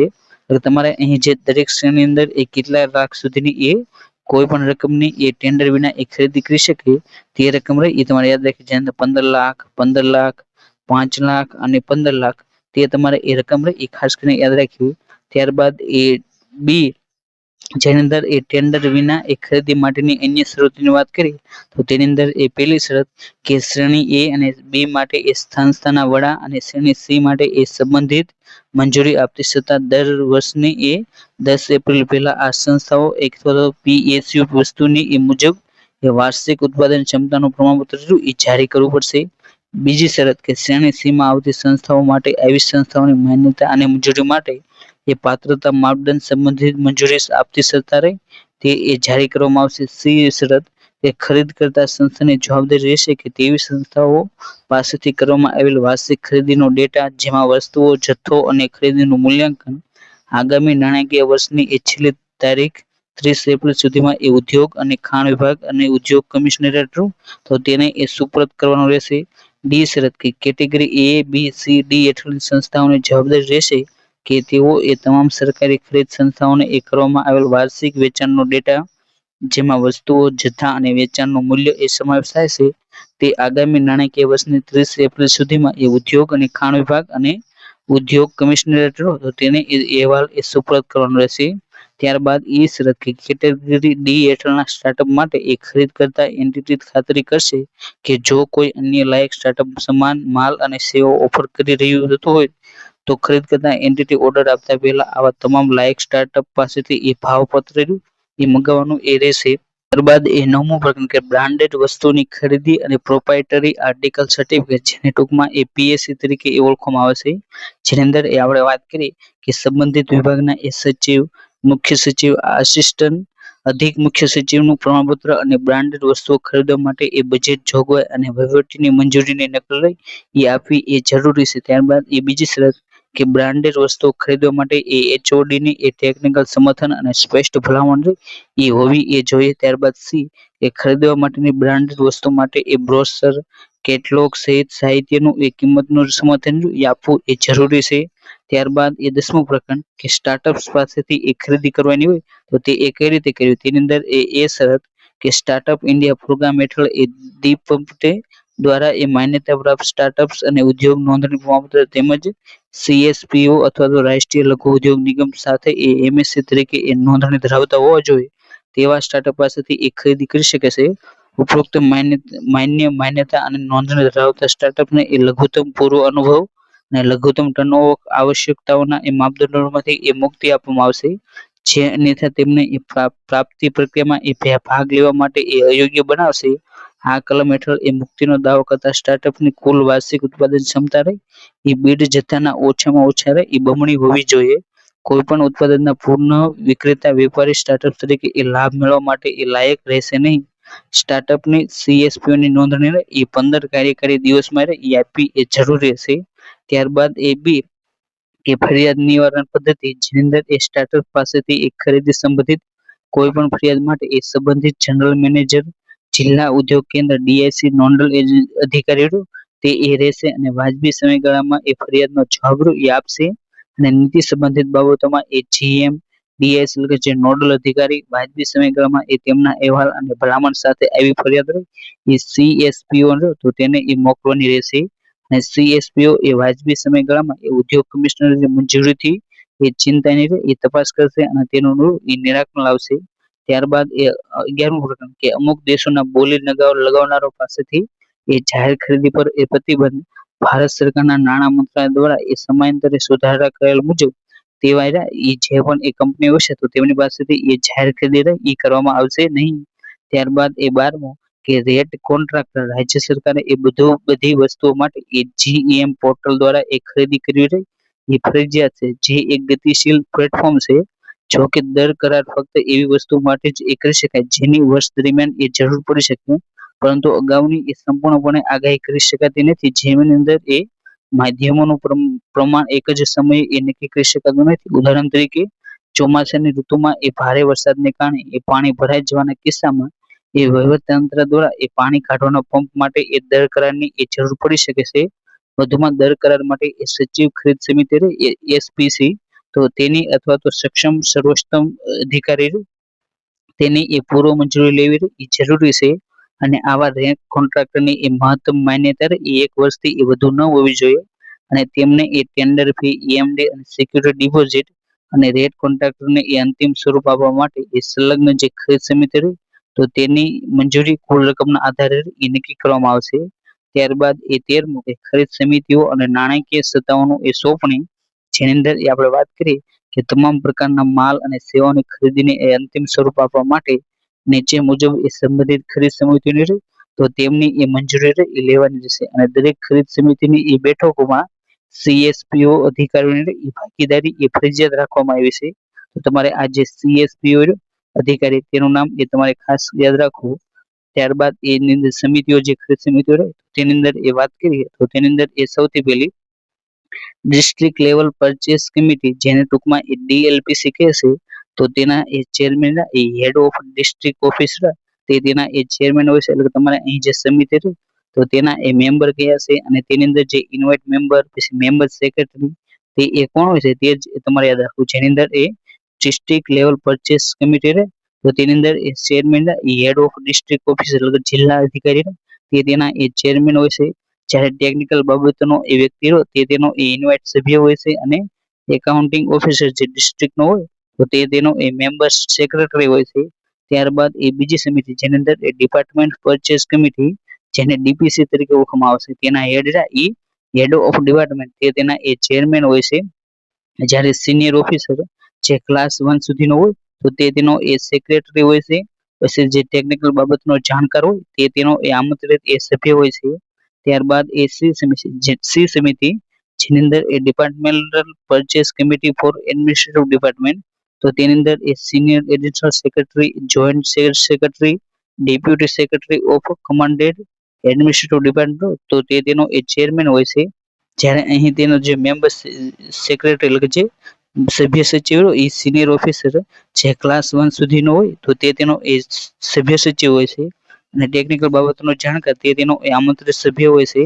ત્યારબાદ ડી જેની અંદર એ સેક્રેટરીયલ ડિપાર્ટમેન્ટ પરચેસ કમિટી જેને એસડીપીસી તરીકે ઓળખવામાં આવશે તેની અંદર એ તેના additional chief secretary principal secretary secretary of command control department તે તેના એ ચેરમેન હોય છે, જ્યારે additional secretary, joint secretary, deputy secretary of HOD તે તેના એ સભ્ય સચિવ હોય છે, જ્યારે ટેકનિકલ બાબતનો જાણકાર એ આમંત્રિત એ સભ્ય હોય છે. ત્યારબાદ ઈ સમિતિ જેની અંદર એ સેક્રેટરી પરચેસ સમિતિ તો તેને એ એસપીસી તરીકે ઓળખવામાં આવશે, જેની અંદર એ additional chief secretary, principal secretary, secretary industrial and mines department તો તે તેના એ ચેરમેન હોય છે તેમાંથી કોઈ પણ એક, અને તેની અંદર એ સભ્ય સચિવ તરીકે એ એડિશનલ ઇન્ડસ્ટ્રીઝ કમિશનર જેને સીએસપીઓ ઓફ ઇન્ડસ્ટ્રીયલ કમિશનર તો તે તેના સભ્ય સચિવ હોય છે, જ્યારે ટેકનિકલ બાબતોનો જાણકાર તે તેનો એ આમંત્રિત એ સભ્ય હોય છે. એટલે કે અહીં જે પણ એ સમિતિ આપવામાં આવી તો તેની અંદર એ આપણે તેની અંદર એ જુદી જુદી એ નોંધ આપવામાં આવી છે, જેની અંદર એ પહેલી નોંધ કે આ સમિતિઓ એ સરકારી વિભાગો અને એચઓડીની ખરીદી સાથે એ સંબંધિત છે. બીજી નોંધ કે ખરીદીને એ અંતિમ સ્વરૂપ આપવા માટે અથવા તો મંજૂરી આપવા માટે એ બોર્ડ, નિગમો, સમાજ, સ્થાનિક સંસ્થાઓ, સ્વાયત્ત સંસ્થાઓ તેમના સંબંધિત એ સક્ષમ અધિકારીની એ મંજૂરી લેશે. જો આવી સમિતિઓની એ રચના ન કરવામાં આવે તો બોર્ડ, નિગમો, સમાજ, સ્થાનિક સંસ્થાઓ, સ્વાયત્ત સંસ્થાઓના એ નાણાકીય સત્તાઓનો સોંપવા માટે એ ખરીદ સમિતિઓ રહે તો તેની એ રચના કરવામાં આવશે. ત્યારબાદ એ ત્રીજી નોંધ જેની અંદર એ માનવ શક્તિ એટલે કે ફક્ત એ પટ્ટાવાળા અને ડ્રાઈવર અને હાઉસકીપિંગ સેવાની ખરીદી માટે એ ઉપરોક્ત સમિતિને બદલે એ નીચે જણાવેલ જે સત્તાધિકારીઓ તો તેમની એ મંજૂરી લેવી જરૂરી છે. એટલે કે જો કોઈ પણ વિભાગ હોય તો તેની અંદર એ પટ્ટાવાળા, ડ્રાઈવરો અથવા તો હાઉસકીપિંગ જે સાફ સફાઈ માટે એ કોઈ પણ વ્યક્તિને એ જો કરાર કરવો હોય તો તે માટે એ તમને અહીં જે આપવામાં આવ્યા તો તેની મંજૂરી એ લેવાની જરૂર છે, જેની અંદર એ વિભાગના વડા તો તેની મંજૂરી એ જ્યારે લેવાની જ્યારે એ ટેન્ડર એ 75 લાખ રૂપિયા સુધીનું એ હોય. ત્યારબાદ બીજું કે મુખ્ય સચિવ અને સંબંધિત વિભાગના એ સચિવ મંજૂરી જ્યારે લેવાની જ્યારે તે ટેન્ડર એ 75 લાખ રૂપિયાથી એ વધુ હોય તો તમને અહીં અધિક મુખ્ય સચિવ અને સંબંધિત સચિવ હોય તો તેની એ મંજૂરી લેવાની. એટલે કે તમારે આ બંને રહ્યા તો તે એ ખાસ કરીને યાદ રાખવા. ત્યાર પછીની વ્યાખ્યા કે એસપીસી ટેન્ડર જારી કરતા પહેલા એ તેના કારણો નોંધીને એ વર્ગ 1 અને વર્ગ 2 માં તે એ સેવાની સ્થાનિક સામગ્રીમાં એ વધારો અથવા તો ઘટાડો કરવાનું એ વિચારી શકે છે. ત્યારબાદ કે 200 કરોડ રૂપિયાથી એ ઓછી કિંમતની બીડ માટે એ global tender inquiry secretary purchase committee એટલે કે જે એસપીસી ની મંજૂરી વિના એ જારી કરવામાં આવશે નહીં. ત્યારબાદ એફ નામની નોંધ કે એસપીસી કોઈ પણ ચોક્કસ વસ્તુ અથવા તો સપ્લાય કરતી સંસ્થાઓને આ ઠરાવ અથવા તો ઠરાવના કોઈ પણ ભાગમાં એ સંચાલનમાં એ મુક્તિ આપી શકે છે. આપણે અહીં જે નોંધ જોઈએ તો તે એ વિભાગની અંદર જે વિવિધ જે સમિતિઓ રહે ખરીદ સમિતિઓ તો તેના સંબંધિત છે. એટલે કે જે એ વિભાગ રહ્યો તો તેની અંદર એ વિવિધ ખરીદીઓની માટેની એ સમિતિ રહી એ આપવામાં આવી છે. જ્યારે બી વિભાગ રહ્યો તો તેની અંદર એ વિવિધ ખરીદ સમિતિઓની એ નાણાકીય સત્તાઓ પ્રતિ વસ્તુ એ નીચે મુજબ એ રહેશે. જેની અંદર એ સામાન્ય ખરીદી હોય તો તેની અંદર એ 25,000 થી લઈને એ 10 લાખ સુધીની જે વસ્તુ હોય તો તેની અંદર એ ડીએલપીસી સમિતિ રહે તો તેની એ મંજૂરી લેવાની, અને જો તે વસ્તુ એ 2 કરોડ સુધીની હોય તો તેની અંદર એ ડીપીસી અથવા તો ડીપીસીએડી રહે તો તેની એ મંજૂરી લેવાની, અને 2 કરોડ થી લઈને એ 10 કરોડ સુધીની જો વસ્તુ હોય તો તેની અંદર એ એસડીપીસી તો તેની એ મંજૂરી લેવાની, અને જો 10 કરોડ થી એ વધુ હોય તો એસપીસી એટલે જે મુખ્ય સચિવોની જે ખરીદ સમિતિ હોય તો તેની એ મંજૂરી લેવાની રહેશે. પછી જે સોલિટરી ઓફિસર એટલે જે એકાંત એટલે જે કોઈ પણ તો તે એક જ કંપની પાસેથી એ ખરીદી કરવાની હોય તો તેની અંદર એ નોટ પરમિટેબલ એટલે જે ડીએલપીસી તો તેની એ મંજૂરી એ અમાન્ય રાખવામાં આવી છે. અને જો 20 લાખ સુધીની જો ખરીદી કરવાની હોય કોઈ એક કંપની પાસેથી તો તેની માટે એ ડીપીસી અથવા તો ડીપીસીએડી તો તેની એ મંજૂરી લેવાની, અને 20 લાખ થી વધુ અને 5 કરોડ સુધીની જો ખરીદી કરવાની હોય તો તેની માટે એ એસડીપીસી તો તેની એ મંજૂરી લેવાની રહેશે, અને જો 5 કરોડ થી એ વધુની ખરીદી કરવાની હોય તો તે માટે એ એસપીસી સમિતિ તો તેની એ મંજૂરી લેવાની જશે. ત્યારબાદ આપણે વાત કરીએ કે જો કોઈ પણ ટેન્ડર બહાર પાડ્યો અને તેની અંદર એ તમારે રિપીટ ઓર્ડર તે ટેન્ડરનો આપવો હોય તો જે ડીએલપીસી તો તેને તેની સત્તા એ આપવામાં આવી નથી. જ્યારે જે ટેન્ડર હોય તો તેની એ 25% વસ્તુ ખરીદી હોય તો તે માટે એ ડીપીસી તો તેની એ મંજૂરી જરૂર છે. 25% વસ્તુ ખરીદવા માટે એ એસડીપીસી તો તેની પણ એ મંજૂરી જરૂર છે, અને જે 25% ઓર્ડર તો તે ખરીદી કરવા માટે એ જે એસપીસી તો તેની એ જરૂરી છે મંજૂરી. અને ત્યાર પછીની એ વાત કરીએ તો તેની અંદર એ ઇમરજન્સી પરચેસ એટલે કે જે તત્કાલ કોઈ પણ વસ્તુની એ ખરીદી કરવી હોય તો તે માટે એ ડીએલપીસી રહ્યું તો તે સમિતિને એ મંજૂરી આપવામાં આવી નથી. અને જો 20 લાખ સુધીની એ તમારે વસ્તુ ખરીદવી હોય ઇમરજન્સીમાં, તો જે ડીપીસી અથવા તો ડીપીસીએડી રહ્યું તો તેની એ મંજૂરી જરૂરી છે. અને 20 લાખથી વધુ અને 1 કરોડ સુધીની જો વસ્તુ ખરીદવી હોય તો તે માટે એ એસડીપીસી રહ્યું તો તેની એ મંજૂરી જરૂરી છે. અને જો 1 કરોડથી એ વધુની વસ્તુ ખરીદવી હોય તો તે માટે એ એસપીસી રહ્યું તો તે સમિતિની એ મંજૂરી જરૂરી છે. ત્યારબાદ જો ટેન્ડર દ્વારા એ કોઈ પણ એ બ્રાન્ડેડ વસ્તુની એ ખરીદી કરવી હોય તો તે માટે એ ડીએલપીસી રહ્યું તો તેને એ મંજૂરી નથી. પછી ડીપીસી રહ્યું તો તેને પણ એ પ્રતિબંધ કરવામાં આવે તેની પણ એ મંજૂરી નહીં ગણાય. અને તે માટે જો 10 લાખ સુધીની એ વસ્તુ હોય તો તે માટે એ એસડીપીસી રહ્યું તો તેની એ સમિતિની એ મંજૂરી લેવી પડશે. અને જો તે વસ્તુ એ 10 લાખથી એ વધુ હોય તો તે માટે એ એસપીસી રહ્યું તો તે સમિતિની એ મંજૂરી લેવી જરૂરી છે. એટલે કે અહીં તમને જે ચાર્ટ આપવામાં આવ્યો છે તો તે ચાર્ટ એ તમારે એ ખાસ કરીને યાદ રાખવું. ત્યારબાદ આ જે ચાર્ટ તો તેની અંદર જે અહીં તમને આપવામાં આવ્યું જેની અંદર એ solitary offer, repeat order, emergency order તો તેની માટે એ વિવિધ શરતો આપવામાં આવી છે. જેની અંદર એ સૌથી પહેલા તો એકાંત ઓફર એટલે કે જે સોલિટરી ઓફર છે તો તેની અંદર વાત કરી કે એકાંત ઓફર એટલે કે એક જ સપ્લાય તરફથી એ નાણાકીય બોલી અથવા તો એક જ ટેન્ડર ટેકનિકલ ચકાસણીમાં એ લાયક ઠરેલો હોય તો તેને એ એકાંત ઓફર એટલે કે જે સોલિટરી ઓફર એ ગણવામાં આવશે. ત્યારબાદ બી એટલે કે જે પુનરાવર્તિત ઓર્ડર એટલે કે જે રિપીટ ઓર્ડર ટેન્ડર પ્રક્રિયાને અનુસર્યા વિના એ મૂળ ઓર્ડર પર સામે એ બિડર પેઢીને એ આપી શકે છે. કે જો રિપીટ ઓર્ડર એ તમને તેને જ આપી શકો જે એ ટેન્ડરમાં એ જીતેલો હોય તો તેને જ એ તમે રિપીટ ઓર્ડર એ કરી શકો છો. તેની માટેની એ શરત છે કે મૂળ ઓર્ડરની તારીખથી એ 6 મહિનાની અંદર એ ફક્ત એક જ વાર રિપીટ ઓર્ડર એ આપી શકાય છે. બીજી શરત કે મૂળ ઓર્ડર એટલે ટેન્ડર સ્વીકૃતિ પત્રના એ 25% કે તેથી વધુ તેથી 25% કે તેથી ઓછા જથ્થાની ખરીદી તે જ એ ખરીદકર્તા એન્ટિટી દ્વારા એ કરી શકાય છે જેણે એ ટેન્ડર બહાર પાડ્યું હોય. પછી ત્રીજું કે પુનરાવર્તિત ઓર્ડર હેઠળ એ વસ્તુઓ ખરીદી કચેરી પ્રમાણપત્ર રજૂ કરવું પડશે કે મૂળ ઓર્ડર હેઠળ એ ખરીદી વસ્તુઓની એ પ્રવર્તમાન કિંમત તો તેની અંદર એ ઘટાડો થયો નથી અને તેની ટેકનોલોજીમાં એ કોઈ પણ અપગ્રેડ આવ્યું નથી તેનું એ પ્રમાણપત્ર એ આપવું પડશે. ત્યારબાદ સી ઇમરજન્સી ખરીદી એટલે કે જેને ઇમરજન્સી પરચેસ તરીકે પણ ઓળખવામાં આવે છે. જેની અંદર એ પેલું કે જીઈએમ પોર્ટલ પરથી એ ખરીદી કરતી વખતે એ જીઈએમ પર એ પ્રવર્તમાન સૂચનાઓ અનુસાર એ કટોકટી ખરીદનો ટેન્ડર સમયગાળો એ રાખવો પડશે. જો ટેન્ડર એ જીએમપી પોર્ટલની બહાર એ 15 દિવસથી ઓછા સમય માટે એ પ્રકાશિત થાય છે તો તેને એ રોગચાળો, કુદરતી આફતો, રમખાણો વગેરે જેવા અસાધારણ સંજોગોમાં એ કટોકટી ખરીદી ગણવામાં આવશે. અને સંબંધિત વહીવટ વિભાગના એ સચિવ ટેન્ડર પ્રકાશનનો સમયગાળો એ 15 દિવસથી ઓછો રાખવા માટે એ કટોકટી ખરીદ પ્રમાણપત્રમાં એ ખરીદીની ખાસ પરિસ્થિતિઓ અને યોગ્યતાનો એ ઉલ્લેખ એ કરવાનો રહેશે. ત્યારબાદ બીજું કે કટોકટી ખરીદી માટે એ પ્રકાશિત ટેન્ડરનો એ મહત્તમ સમયગાળો એ 30 દિવસની અંદર એ તેને અંતિમ સ્વરૂપ એ તમારે એ આપવાનું રહેશે. ત્યારબાદ ત્રીજું કે મહામારી, કુદરતી આફતો વગેરે જેવા અસાધારણ સંજોગોમાં એ ખરીદ કરતા સંસ્થા ગુજરાતની અન્ય ખરીદકર્તા સંસ્થા દ્વારા એ અમલમાં મુકાયેલ કરાર અથવા તો ખરીદી ઓર્ડરના કુલ મૂલ્યના 50% સુધી એ કટોકટી એ ખરીદી કરી શકે છે. શરત એ છે કે કરાર અથવા તો ઓર્ડર એ છેલ્લા 3 મહિનામાં અમલમાં મુકાયેલો હોવો જોઈએ. આવા કિસ્સાઓમાં એ મૂળ ખરીદકર્તા સંસ્થા પાસેથી એ પૂર્વ મંજૂરી તેમને એ લેવી પડશે.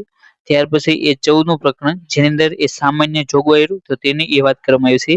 તેની અંદર કે બધી ખરીદ કરતી સંસ્થા માટે એક ગવર્નમેન્ટ માર્કેટ પ્લેસ જેને ટૂંકમાં જીઈએમ દ્વારા એ માલ અને સેવાઓ ખરીદી કરવી એ ફરજિયાત છે. ત્યારબાદ બીજું કે 1 લાખથી એ વધુ કિંમતના માલ કે સેવાની ખરીદી એ ફક્ત ઈ ટેન્ડર દ્વારા જ એ કરવામાં આવશે જેમાં એ જીઈએમ પોર્ટલ દ્વારા એ ખરીદીનો તેનો પણ એ સમાવેશ કરવામાં આવશે. ત્યારબાદ સી કે ખરીદ કરતા એન્ટિટી એવા માલની ખરીદી માટે એ બીઆઈએસ ઉત્પાદન સ્પષ્ટીકરણનો અપનાવશે જેના માટે એ આવા બીઆઈએસ સ્પષ્ટીકરણ તે એ ઉપલબ્ધ છે. ત્યારબાદ એ ડી કે ઈ ટેન્ડરનો સમયગાળો એ ઓછામાં ઓછો 15 દિવસનો એ રહેશે. કટોકટી ખરીદીના કિસ્સા સિવાય એ ટેન્ડરનો જે સમયગાળો એ 15 દિવસનો એ ઓછામાં ઓછો રાખવામાં આવશે. જીએમ દ્વારા એ ખરીદીના કિસ્સામાં એ ટેન્ડરનો સમયગાળો ગવર્નમેન્ટ માર્કેટ પ્લેસ તો તેની જોગવાઈ મુજબ એ રાખવાનો રહેશે. ત્યારબાદ એ 15મું પ્રકરણ જેની અંદર એ અમલીકરણ તો તેની એ વાત કરવામાં આવી છે. એટલે કે જે આ ગુજરાત રાજ્ય પ્રાપ્ત નીતિ 2024 તો તેનો અમલીકરણ એ 1 એપ્રિલ 2024 થી એ સમગ્ર ગુજરાતમાં એ તેનો અમલ થશે અને નવી અથવા તો સુધારેલ નીતિની એ જાહેરાત ન થાય ત્યાં સુધી આ જે નીતિ રહે તે એ કાર્યરત રહેશે એ તમારે યાદ રાખવું. એટલે કે જે આજનો આ જે વિડીયો તો તેની અંદર એ ગુજરાત પ્રાપ્ત નીતિ 2024 તો તેની એ સંપૂર્ણ વાત કરી. તો તેની અંદર જે મહત્વના જે ટૂંકનામ આપવામાં આવે છે તો તેની અંદર વાત કરી તો તેની અંદર જે એસીએસયુ તો તેનું ફૂલ ફોર્મ એ એડિશનલ ચીફ સેક્રેટરી તે તેનું એ ફૂલ ફોર્મ થાય છે. જ્યારે બીએએસ તો તેનું full form A bureau of Indian standards તે તેનું એ ફૂલ ફોર્મ થાય છે. પછી સીએસપીઓ તો તેનું ફૂલ ફોર્મ એ સેન્ટ્રલ સ્ટોર પરચેસ ઓર્ગેનાઇઝેશન તે તેનું એ ફૂલ ફોર્મ થાય છે. ત્યારબાદ એ ડીએસસી ડિસ્ટ્રિક્ટ ઇન્ડસ્ટ્રી સેન્ટર તે તેનું એ ફૂલ ફોર્મ થાય છે. પછી ડીએલપીસી તો તેનું ફૂલ ફોર્મ એ ડિસ્ટ્રિક્ટ લેવલ પરચેસ કમિટી. પછી ડીપીસી તો તેનું ફૂલ ફોર્મ એ ડિપાર્ટમેન્ટ પરચેસ કમિટી. પછી ડીપીસીએડી તો તેનું ફૂલ ફોર્મ એ department purchase committee administrative department. પછી ડીપીઆઈઆઈટી તો તેનું ફૂલ ફોર્મ એ department for promotional of industry and internal trade તે તેનું ફૂલ ફોર્મ થાય છે જે તમારે એ ખાસ કરીને યાદ રાખવું. પછી ઈએમડી તો તેનું ફૂલ ફોર્મ એ અર્નેસ્ટ મની ડિપોઝિટ તે તેનું એ ફૂલ ફોર્મ થાય છે. પછી એફડીઆઈ ફોરેન ડાયરેક્ટ ઇન્વેસ્ટમેન્ટ તે તેનું ફૂલ ફોર્મ થાય છે. પછી જીઈએમ તો તેનું ફૂલ ફોર્મ એ ગવર્નમેન્ટ ઈ માર્કેટ પ્લેસ તે તેનું એ ફૂલ ફોર્મ થાય છે અને જે એ હવારનો એ પૂછેલું છે. પછી જીએફઆર તો તેનું ફૂલ ફોર્મ એ જનરલ ફાઇનાન્સ રૂલ. પછી એચઓડીએસ તો તેનું ફૂલ ફોર્મ એ હેડ ઓફ ડિપાર્ટમેન્ટ્સ તે તેનું એ ફૂલ ફોર્મ થાય છે. પછી કેવીઆઈસી તો તેનું full form A khadi and village industry commission તે તેનું એ ફૂલ ફોર્મ થાય છે. પછી એમએસી તો તેનું full form A micro and small enterprise. પછી એમએસએમઈડી એક્ટ તો તેનું full form A micro small and medium enterprise development act. પછી એનએસઆઈસી તો તેનું ફૂલ ફોર્મ એ નેશનલ સ્મોલ ઇન્ડસ્ટ્રી કોર્પોરેશન. પછી ઓઈએમ તો તેનું ફૂલ ફોર્મ એ ઓર્ગેનાઇઝેશન ઇક્વિપમેન્ટ મેન્યુફેક્ચર તે તેનું એ ફૂલ ફોર્મ થાય છે. પછી પીએસસી તો તેનું ફૂલ ફોર્મ એ પ્રાઇમરી આર્ટિકલ સર્ટિફિકેટ તે તેનું એ ફૂલ ફોર્મ થાય છે. પછી પીબીજી તો તેનું ફૂલ ફોર્મ એ પરફોર્મન્સ બેંક ગેરંટી તે તેનું એ ફૂલ ફોર્મ થાય છે. પછી પીએસસી તો તેનું ફૂલ ફોર્મ એ પબ્લિક સેક્ટર એન્ટરપ્રાઇઝ. પછી પીએસયુ તો તેનું ફૂલ ફોર્મ એ પબ્લિક સેક્ટર યુનિટ તે તેનું એ ફૂલ ફોર્મ થાય છે. પછી એસડીપીસી તો તેનું ફૂલ ફોર્મ એ સેક્રેટરીયલ ડિપાર્ટમેન્ટ પરચેસ કમિટી. પછી એસપીસી તો તેનું ફૂલ ફોર્મ એ સેક્રેટરી પરચેસ કમિટી. પછી યુએલબીએસ તો તેનું ફૂલ ફોર્મ એ અર્બન લોકલ બોડીઝ તે તેનું એ ફોર્મ થાય છે. એટલે અહીં તમને જે પણ એ ફૂલ ફોર્મ આપવામાં આવે છે તે તમારે એકવાર જોઈ લેવા. એ આપણે જે ટેન્ડર અને ખરીદ પ્રક્રિયા રહી તો તેમાંથી એ કેવા પ્રકારના પ્રશ્નો પૂછાઈ શકે છે તેની એ શરૂઆત કરવી. તો અને આ જે પ્રશ્નો હતા એ જે શિક્ષણ વિભાગ દ્વારા જે ખાતાકીય પરીક્ષા લેવામાં આવશે તો તેની અંદર એ પૂછાયેલા છે. તેની અંદર એ સૌથી પહેલો પ્રશ્ન કે ગુજરાત રાજ્ય ખરીદ નીતિ 2024 મુજબ એ ડિસ્ટ્રિક્ટ લેવલ પરચેસ કમિટી જેને અંગ્રેજીમાં એ ડીએલપીસી ના એ સભ્ય સચિવ એ કોણ હોય છે? તો તેનો એ સાચો જવાબ એ ઓપ્શન સી જિલ્લાના એકાઉન્ટ ઓફિસર તે તેનો એ જવાબ બને છે. અને ત્યાર પછી એ બીજો પ્રશ્ન કે ગુજરાત રાજ્ય ખરીદ નીતિ 2024 તો તેનો અમલ એ ગુજરાત રાજ્યમાં એ કઈ તારીખથી એ થયો છે? તો તેનો અમલ એ ગુજરાત રાજ્યમાં એ 1 એપ્રિલ 2024 થી એ થયો છે. માટે જે ઓપ્શન બી તે તેનો એ જવાબ બને છે. અને ત્યારબાદ એ ત્રીજો પ્રશ્ન કે રાજ્ય ખરીદ નીતિ 2024 નું એ લક્ષ્ય એ કોને એ પ્રોત્સાહન કરવાનું છે? તો જે રાજ્ય ખરીદ નીતિ 2024 તો તેનું લક્ષ્ય એ એમએસએમઈ સેક્ટર તેને સ્ટાર્ટઅપ્સ અને મહિલા ઉદ્યમી તેમને એ પ્રોત્સાહન કરવાનું છે. માટે જે ઓપ્શન ડી એબીસી તે તેનો એ જવાબ બને છે. ત્યારબાદ એ ચોથો પ્રશ્ન કે રાજ્ય ખરીદ નીતિ 2024 ના એ ઉપલક્ષ્યમાં એ વર્ગ 1 સ્થાનિક સપ્લાયર તે એટલે શું? તો જે રાજ્ય ખરીદ નીતિ 2024 તો તેની અંદર જે ઉપલક્ષ્યો રહ્યા તો તેની અંદર એ વર્ગ 1 નો જે સ્થાનિક સપ્લાયર તો તેની અંદર એ ન્યૂનતમ સ્થાનિક સામગ્રી રહી એ 50% સામગ્રી વપરાણી હોય તો તેને એ વર્ગ 1 નો એ સ્થાનિક સપ્લાયર કહેવામાં આવે છે. માટે જે ઓપ્શન એ તે તેનો એ જવાબ બને છે. ત્યારબાદ એ પાંચમો પ્રશ્ન કે ગ્લોબલ ટેન્ડર ઇન્ક્વાયરી માટે એ સેવા અથવા તો વસ્તુઓની એ પ્રાપ્તિનું અંદાજિત મૂલ્ય એ કેટલું હોવું જોઈએ? તો જે ગ્લોબલ ટેન્ડર ઇન્ક્વાયરી તો તે માટે એ અંદાજિત જે મૂલ્ય એ 200 કરોડ થી એ વધુ હોવું જોઈએ. માટે જે ઓપ્શન ડી 200 કરોડ તે તેનો એ જવાબ બને છે. ત્યારબાદ એ છઠ્ઠો પ્રશ્ન કે રાજ્ય ખરીદ નીતિ 2024 મુજબ એ પરચેસ પ્રેફરન્સ નું માર્જિન એટલે કે જે L1 બિડર દ્વારા એ ટાંકવામાં આવેલ કિંમત કરતા એ કેટલા ટકા સુધીનું એ હોવું જોઈએ? તો તેની અંદર જે ઓપ્શન ડી રહ્યો એટલે કે L1 ના એ 20% સુધી તે તેનો એ જવાબ બને છે. એટલે કે જે છઠ્ઠો પ્રશ્ન રહ્યો તો તેની અંદર એ ઓપ્શન ડી રહ્યો તે તેનો એ જવાબ બને છે. ત્યારબાદ એ સાતમો પ્રશ્ન કે રાજ્ય ખરીદ નીતિ 2024 મુજબ એ સ્થાનિક સામગ્રી માટે એ વર્ગ 2 સપ્લાયર તેના દ્વારા એ કેટલા ટકા લઘુત્તમ સ્થાનિક સામગ્રીના માપદંડને એ પૂરો કરવાનો રહેશે? તો તેની અંદર જે વર્ગ 2 નો જે સપ્લાય રહ્યો તો તેની અંદર એ 20% રહી એ સ્થાનિક સામગ્રી રહી એ હોવી જોઈએ. માટે જે ઓપ્શન ડી રહ્યો 20% તે તેનો એ જવાબ બને છે. ત્યારબાદ એ આઠમો પ્રશ્ન કે ક્લાસ 1 ગુજરાત એમએસએમઈ તરીકે એ સંબંધિત એકમ દ્વારા એ કયા રજીસ્ટ્રેશન મેળવવાના હોય છે? તો જે ક્લાસ 1 ગુજરાત એમએસએમઈ હોય તો તેમણે એ એમએસએમઈડી એક્ટ હેઠળ એ રાજ્ય ખાતે એ રજીસ્ટ્રેશન કરેલું હોવું જોઈએ, ઉદ્યમ રજીસ્ટ્રેશન કરેલું હોવું જોઈએ, પછી સીએસપીઓ અને એનએસઆઈસી રહ્યું તો તેનું પણ એ રજીસ્ટ્રેશન કરેલું હોવું જોઈએ.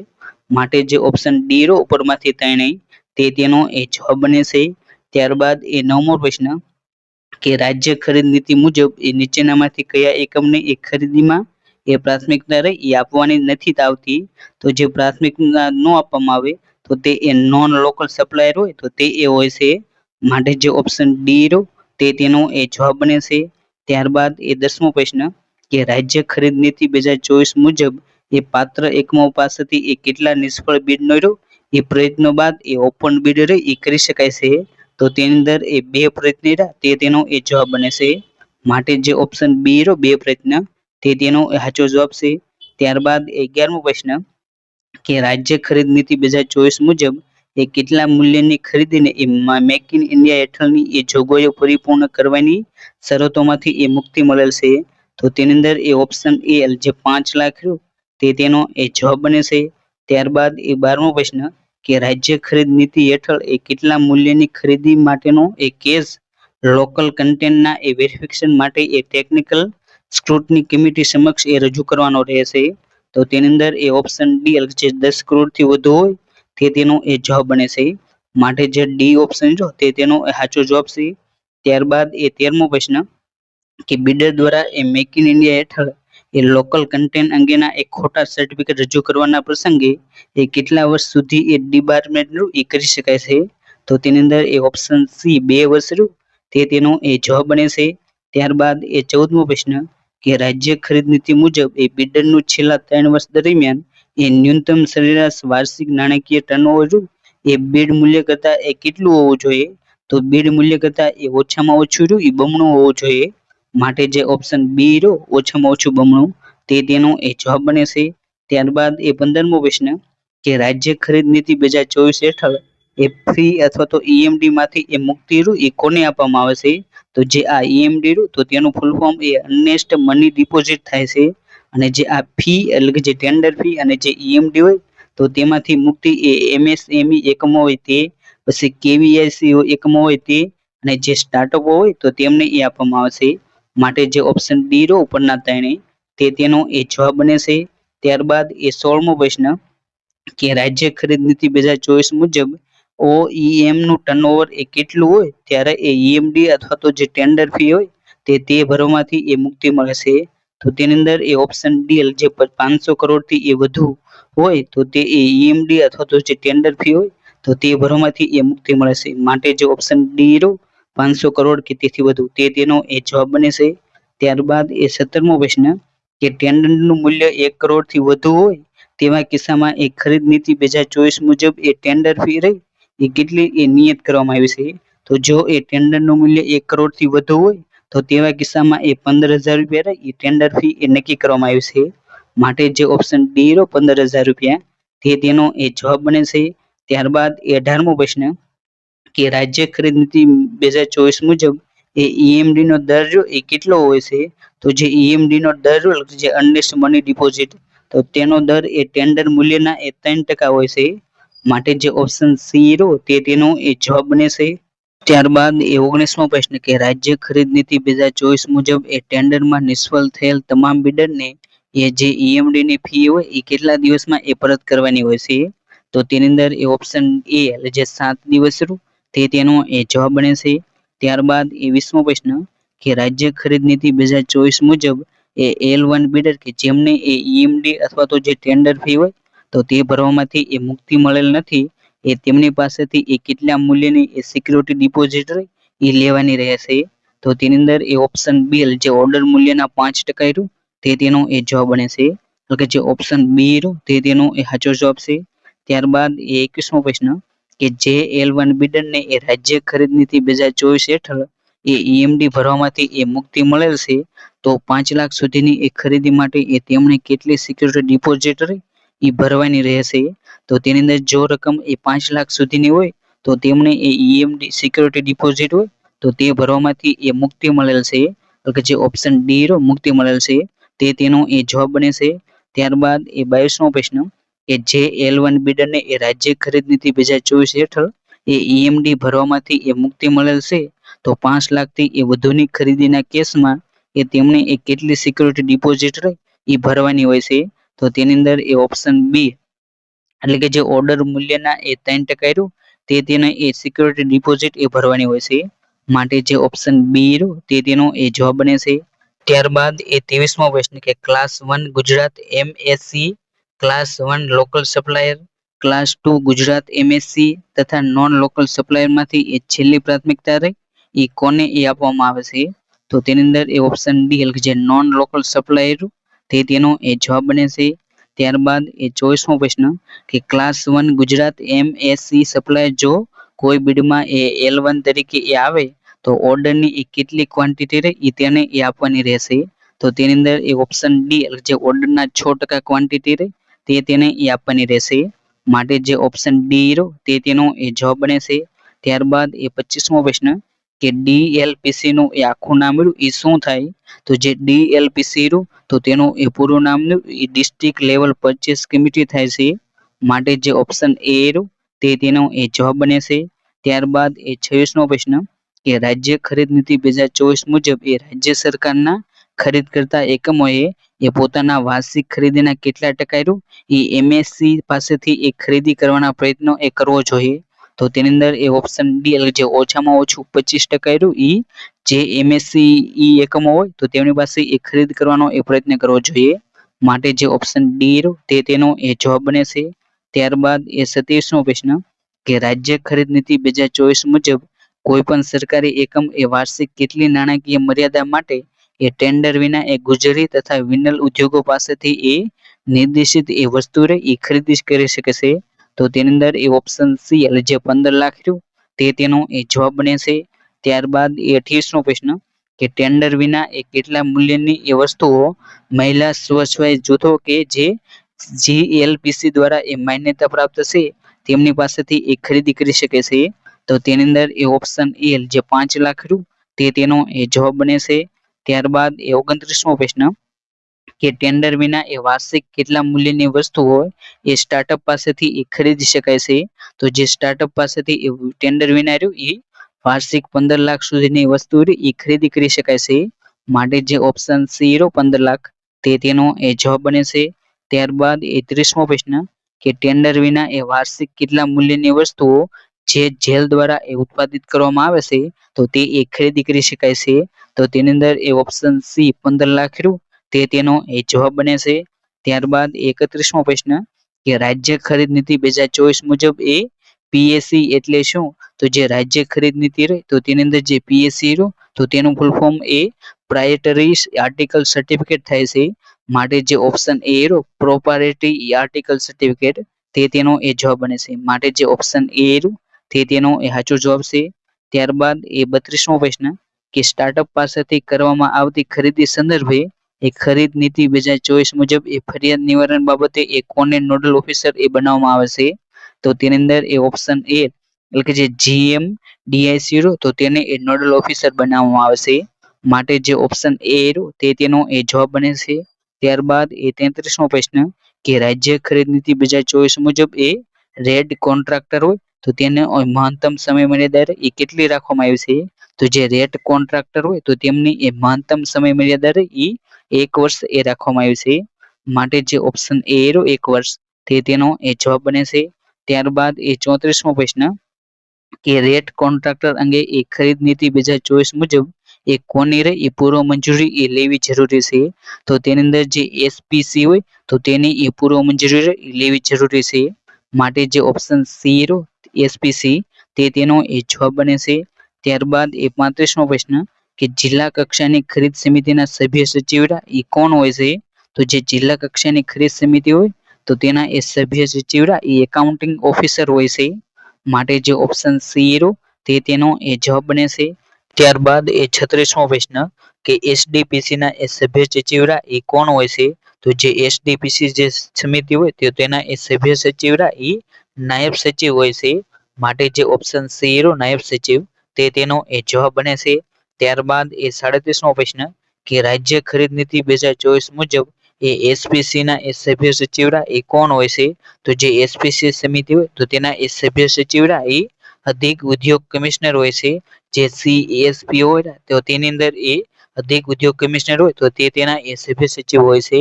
ત્યારબાદ એ 38મો પ્રશ્ન કે એસડીપીસી ના એ ચેરમેન એ કોણ હોય છે?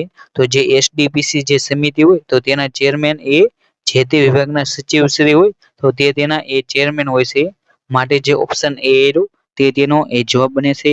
ત્યારબાદ એ 39મો પ્રશ્ન કે મેન પાવર જે ડ્રાઈવર અથવા તો જે પીઓન હોય તે સંદર્ભમાં એ રાજ્ય ખરીદ નીતિ 2024 મુજબ એ 75 લાખ સુધીની એ નાણાકીય જોગવાઈ અન્વયે એ સક્ષમ સત્તાધિકારીઓ એ કોણ છે? તો જે મેન પાવર હોય જેની અંદર એ આઉટસોર્સિંગ થી એ કોઈ પણ જગ્યા ભરવાની હોય તો તેની અંદર એ 75 લાખ સુધીની એ નાણાકીય જોગવાઈ હોય તો તેની અંદર એ સક્ષમ અધિકારીઓ એ જે તે વિભાગનો એ વડો હોય છે. માટે જે ઓપ્શન સી રહ્યો તે તેનો એ જવાબ બને છે. ત્યારબાદ એ 40મો પ્રશ્ન કે 200 કરોડથી ઓછા મૂલ્યના ખરીદી અંગેના ગ્લોબલ ટેન્ડર ઇન્ક્વાયરી માટે એ કોની મંજૂરી લેવી રહી એ અનિવાર્ય છે? તો તેની અંદર એ ઓપ્શન બી જે એસપીસી રહ્યું તે તેનો એ જવાબ બને છે. ત્યારબાદ એ 41મો પ્રશ્ન કે ડીએલપીસી નીચેના પૈકી કયા પ્રકારની ખરીદી રહે એ કરી શકે નહીં? તો જે ડીએલપીસી જે ખરીદ સમિતિ રહે એ સોલિટરી ઓર્ડર એટલે કે જે કોઈ પણ એક એકમ હોય તો તેની પાસેથી એ ખરીદી રહે એ કરી શકે નહીં. પછી ઇમરજન્સી ખરીદી રહે તે એ કરી શકે નહીં અને રિપીટ ઓર્ડર એ કરી શકે નહીં. માટે જે ઓપ્શન ડી રહ્યો ઉપરના ત્રણે તે તેનો એ જવાબ બને છે. ત્યારબાદ એ 42મો પ્રશ્ન કે 5 કરોડથી વધુ મૂલ્યની એ સોલિટરી ઓફર પ્રત્યે એ મંજૂરી અથવા તો નિર્ણય લેવાની સત્તા રહી એ કઈ કમિટીને એ આપવામાં આવી છે?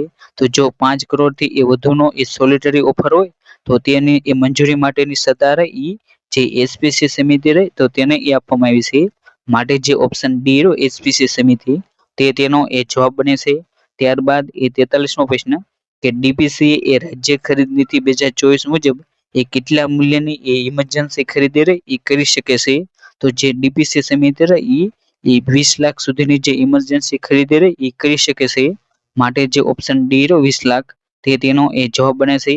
ત્યારબાદ એ 44મો પ્રશ્ન કે મૂળ ટેન્ડરના કેટલા ટકા મૂલ્યની સુધીની એ ક્વોન્ટિટી માટે એ રિપીટ ઓર્ડર એ આપી શકે છે? તો જે મૂળ ટેન્ડર હોય તો તેના એ 25% કે તેથી ઓછા સુધીની એ ક્વોન્ટિટી હોય તો તે માટે એ રિપીટ ઓર્ડર એ આપી શકાય છે. માટે જે ઓપ્શન ડી રહ્યો 25% કે તેથી ઓછું તે તેનો એ જવાબ બને છે. ત્યારબાદ એ 45મો પ્રશ્ન કે રાજ્ય ખરીદ નીતિ 2024 મુજબ જીઈએમ પોર્ટલની બહાર એ પ્રસિદ્ધ કરવામાં આવતા ટેન્ડરની સમયમર્યાદા રહી એ અનુસાર એ ક્યારે ઇમરજન્સી પરચેઝ એ ગણાય છે? તો જ્યારે એ જીઈએમ પોર્ટલ તો તેના બહાર એ ટેન્ડરનો સમયમર્યાદા એ 15 દિવસથી ઓછો હોય તો તેને એ ઇમરજન્સી પરચેઝ એ ગણવામાં આવે છે. માટે જે ઓપ્શન ડી રહ્યો 15 દિવસથી ઓછો તે તેનો એ જવાબ બને છે. ત્યારબાદ એ 46મો પ્રશ્ન કે જીઈએમ રહ્યું તો તેનું એ પૂરું નામ શું થાય? તો જે જીઈએમ રહ્યું તો તેનું પૂરું નામ એ ગવર્મેન્ટ ઈ માર્કેટ પ્લેસ થાય છે. માટે જે ઓપ્શન બી રહ્યો તે તેનો એ જવાબ બને છે. ત્યારબાદ એ 47મો પ્રશ્ન કે કોઈ વસ્તુ અથવા તો સેવા એ જીઈએમ પોર્ટલ પર એ ઉપલબ્ધ ન હોય તેવા કિસ્સામાં એ જીઈએમ પોર્ટલ સિવાય એ ખરીદી માટે કયા વિભાગની એ પૂર્વ મંજૂરી એ આવશ્યક છે? તો તે માટે એ ઉદ્યોગ અને ખાણ વિભાગ રહ્યું તો તેની મંજૂરી એ આવશ્યક છે. માટે જે ઓપ્શન સી રહ્યો તે તેનો એ જવાબ બને છે. ત્યારબાદ એ 48મો પ્રશ્ન કે રાજ્ય ખરીદ નીતિ 2024 મુજબ એ કેટલા મૂલ્યની વસ્તુ અથવા તો સેવાની ખરીદી રહી એ ટેન્ડર મારફતે જ એ કરી શકાય છે? તો તેની અંદર એ ઓપ્શન ડી 1 લાખથી વધુ હોય તો તેની ખરીદી રહી એ ટેન્ડર મારફતે જ એ કરી શકાય છે. માટે જે ઓપ્શન ડી રહ્યો 1 લાખ કે તેથી વધુ તે તેનો એ જવાબ બને છે। ત્યારબાદ એ 49મો પ્રશ્ન કે રાજ્ય ખરીદ નીતિ 2024 મુજબ એ EMD રૂ તો તે એટલે શું? તો તમને અહીં જે EMD રૂ તો તેનું એ ફૂલ ફોર્મ પૂછવામાં આવ્યું છે। તો તેનું ફૂલ ફોર્મ રહ્યું એ અર્નેસ્ટ મની ડિપોઝિટ થાય છે, માટે જે ઓપ્શન બી રહ્યું તે તેનો એ જવાબ બને છે।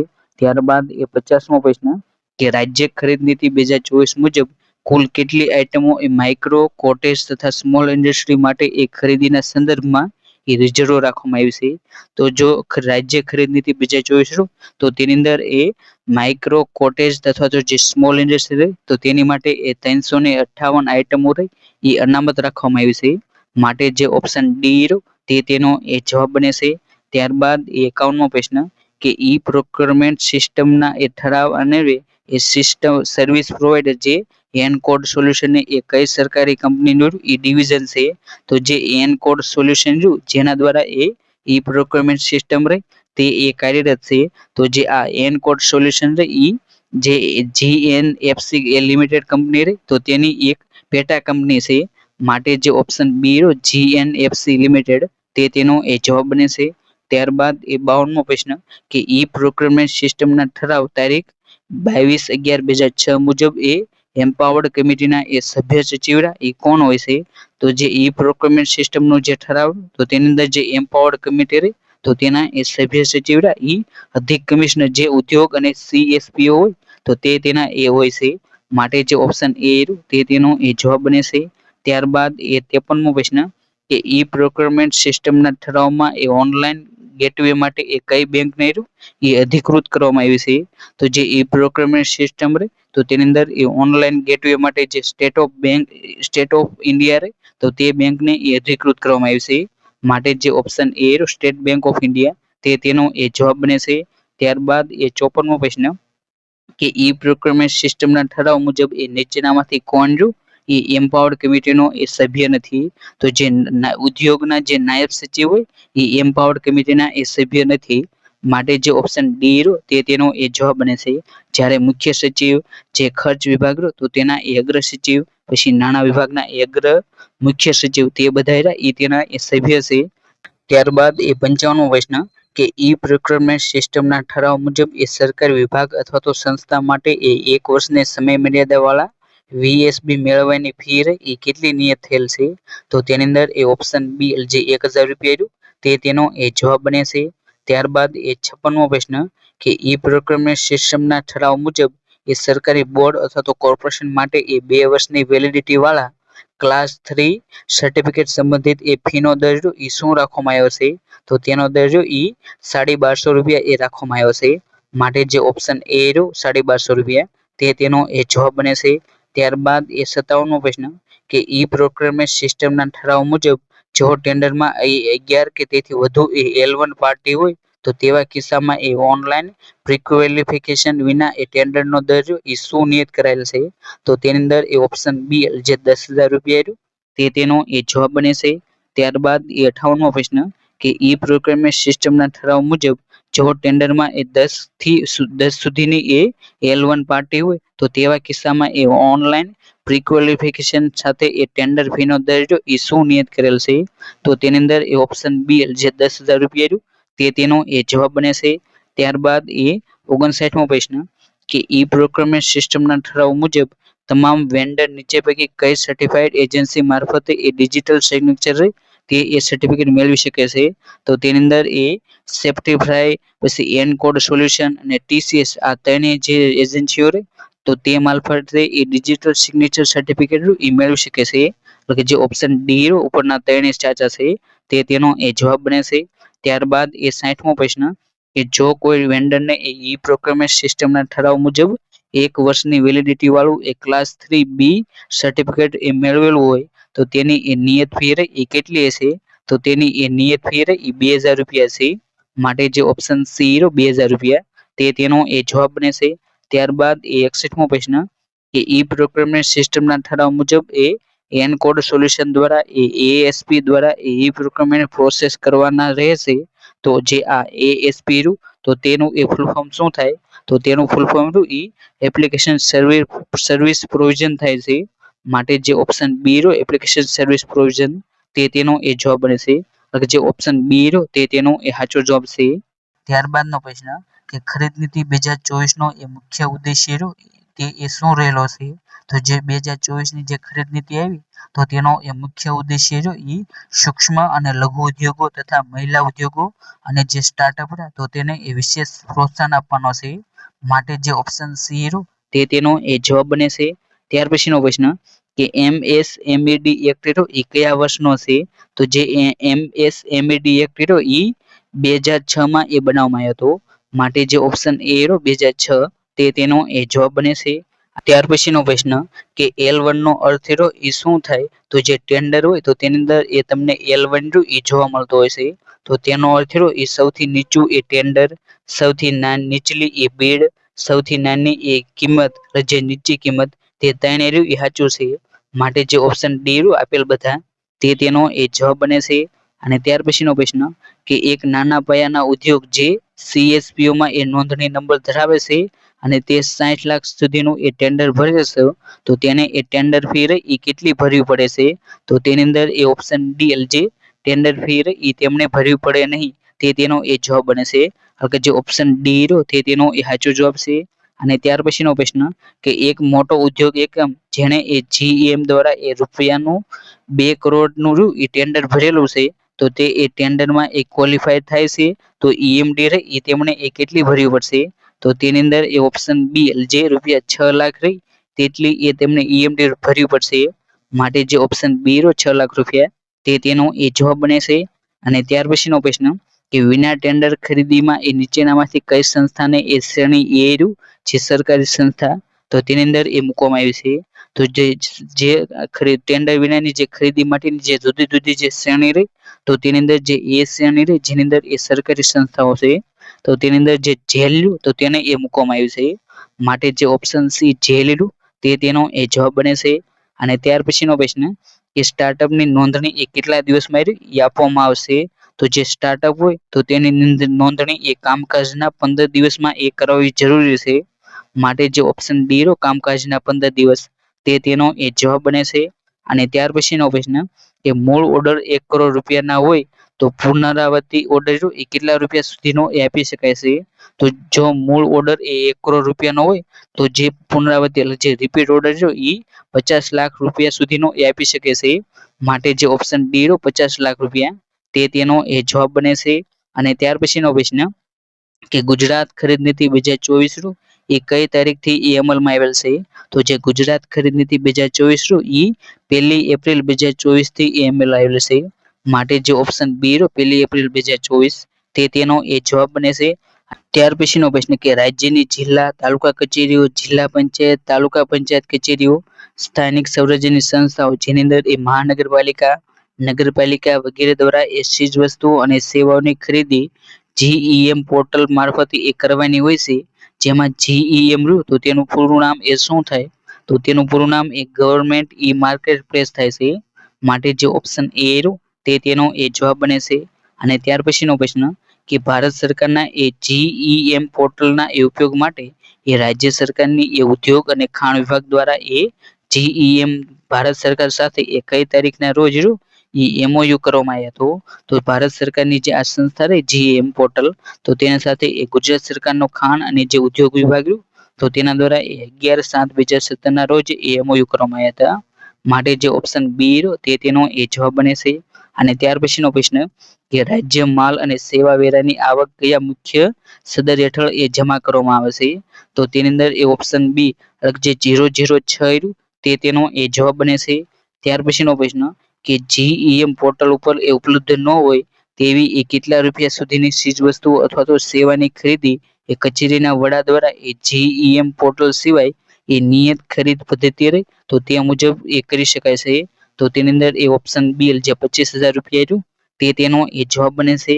અને ત્યાર પછીનો પ્રશ્ન કે GEM પોર્ટલ પર એ ઉપલબ્ધ ન હોય તેવી કેટલા રૂપિયાથી એ વધુની રકમની ચીજ વસ્તુ અથવા તો સેવાની ખરીદી માટે એ અગ્ર સચિવ અથવા તો અધિક મુખ્ય સચિવ જે ઉદ્યોગ અને ખાણ વિભાગની એ પૂર્વ મંજૂરી મેળવી એ ખરીદ નીતિની એ પ્રવર્તમાન સૂચનાઓ અનુસાર એ GEM પોર્ટલ સિવાય એ ખરીદ પ્રક્રિયા એ હાથ ધરવાની એ રહેશે, તો તેની અંદર એ ઓપ્શન સી જે 100 લાખ કે તેથી વધુની ખરીદી હોય તો તે માટે એ અગ્ર સચિવ અથવા તો અધિક મુખ્ય સચિવ તો તેમની એ પૂર્વ મંજૂરી એ જરૂરી છે. માટે જે ઓપ્શન સી તે તેનો એ જવાબ બને છે. અને ત્યાર પછીનો પ્રશ્ન કે જીઈએમ પોર્ટલ પર એ ચીજ વસ્તુ કે સેવાની ખરીદીના અમલીકરણ માટે જિલ્લા કક્ષાની જે સત્તાધિકારી ખરીદ સમિતિ જેને ટૂંકમાં એ ડીએલપીસી બનાવવાની જોગવાઈ છે તેમાં એ ઓછામાં ઓછા એ કેટલા આમંત્રિત સિવાયના એ સભ્ય એ હોવા જોઈએ. તો જે જિલ્લા લેવલની જે ડીએલપીસી જે કમિટી બનાવવામાં આવે છે તો તેની અંદર એ આમંત્રિત સિવાયના એ 4 સભ્ય એ હોવા જોઈએ. માટે જે ઓપ્શન બી 4 સભ્યો તે તેનો એ જવાબ બને છે.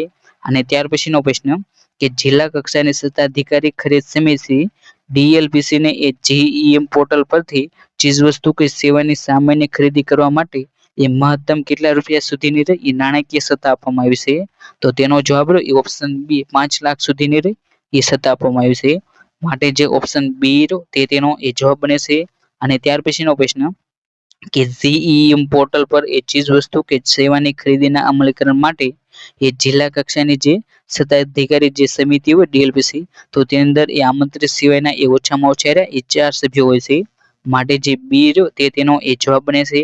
ત્યાર પછીનો પ્રશ્ન કે નીચે પૈકી એ કઈ સમિતિ એ જીએમ પોર્ટલ પરથી એ 5 કરોડ રૂપિયાથી એ વધુની એ રકમની જે ચીજવસ્તુ અથવા તો સેવાઓની એ સામાન્ય ખરીદી કરવા માટેની એ નાણાકીય સત્તા એ આપવામાં આવેલી છે. તો તેની અંદર એ ઓપ્શન બી જે સેક્રેટરી પરચેસ સમિતિ તે તેનો એ જવાબ બને છે. માટે જે ઓપ્શન બી તે તેનો એ સાચો જવાબ છે. અને ત્યાર પછીનો પ્રશ્ન કે જીઈએમ પોર્ટલ હેઠળ એ થનાર ખરીદી માટે એ ભવિષ્યમાં જે ઇસ્ક્રો એકાઉન્ટ મારફતે એ પેમેન્ટ થઈ શકે છે તે એ કોના નિયંત્રણમાં એ રહે છે. તો જે ઇસ્ક્રો એકાઉન્ટ હોય તો તે એ અધિક ઉદ્યોગ કમિશનર જે શાખ એ જે સીએસપીઓ શાખ તો તેના એ નિયંત્રણમાં રહે છે. માટે જે ઓપ્શન એ તે તેનો એ જવાબ બને છે.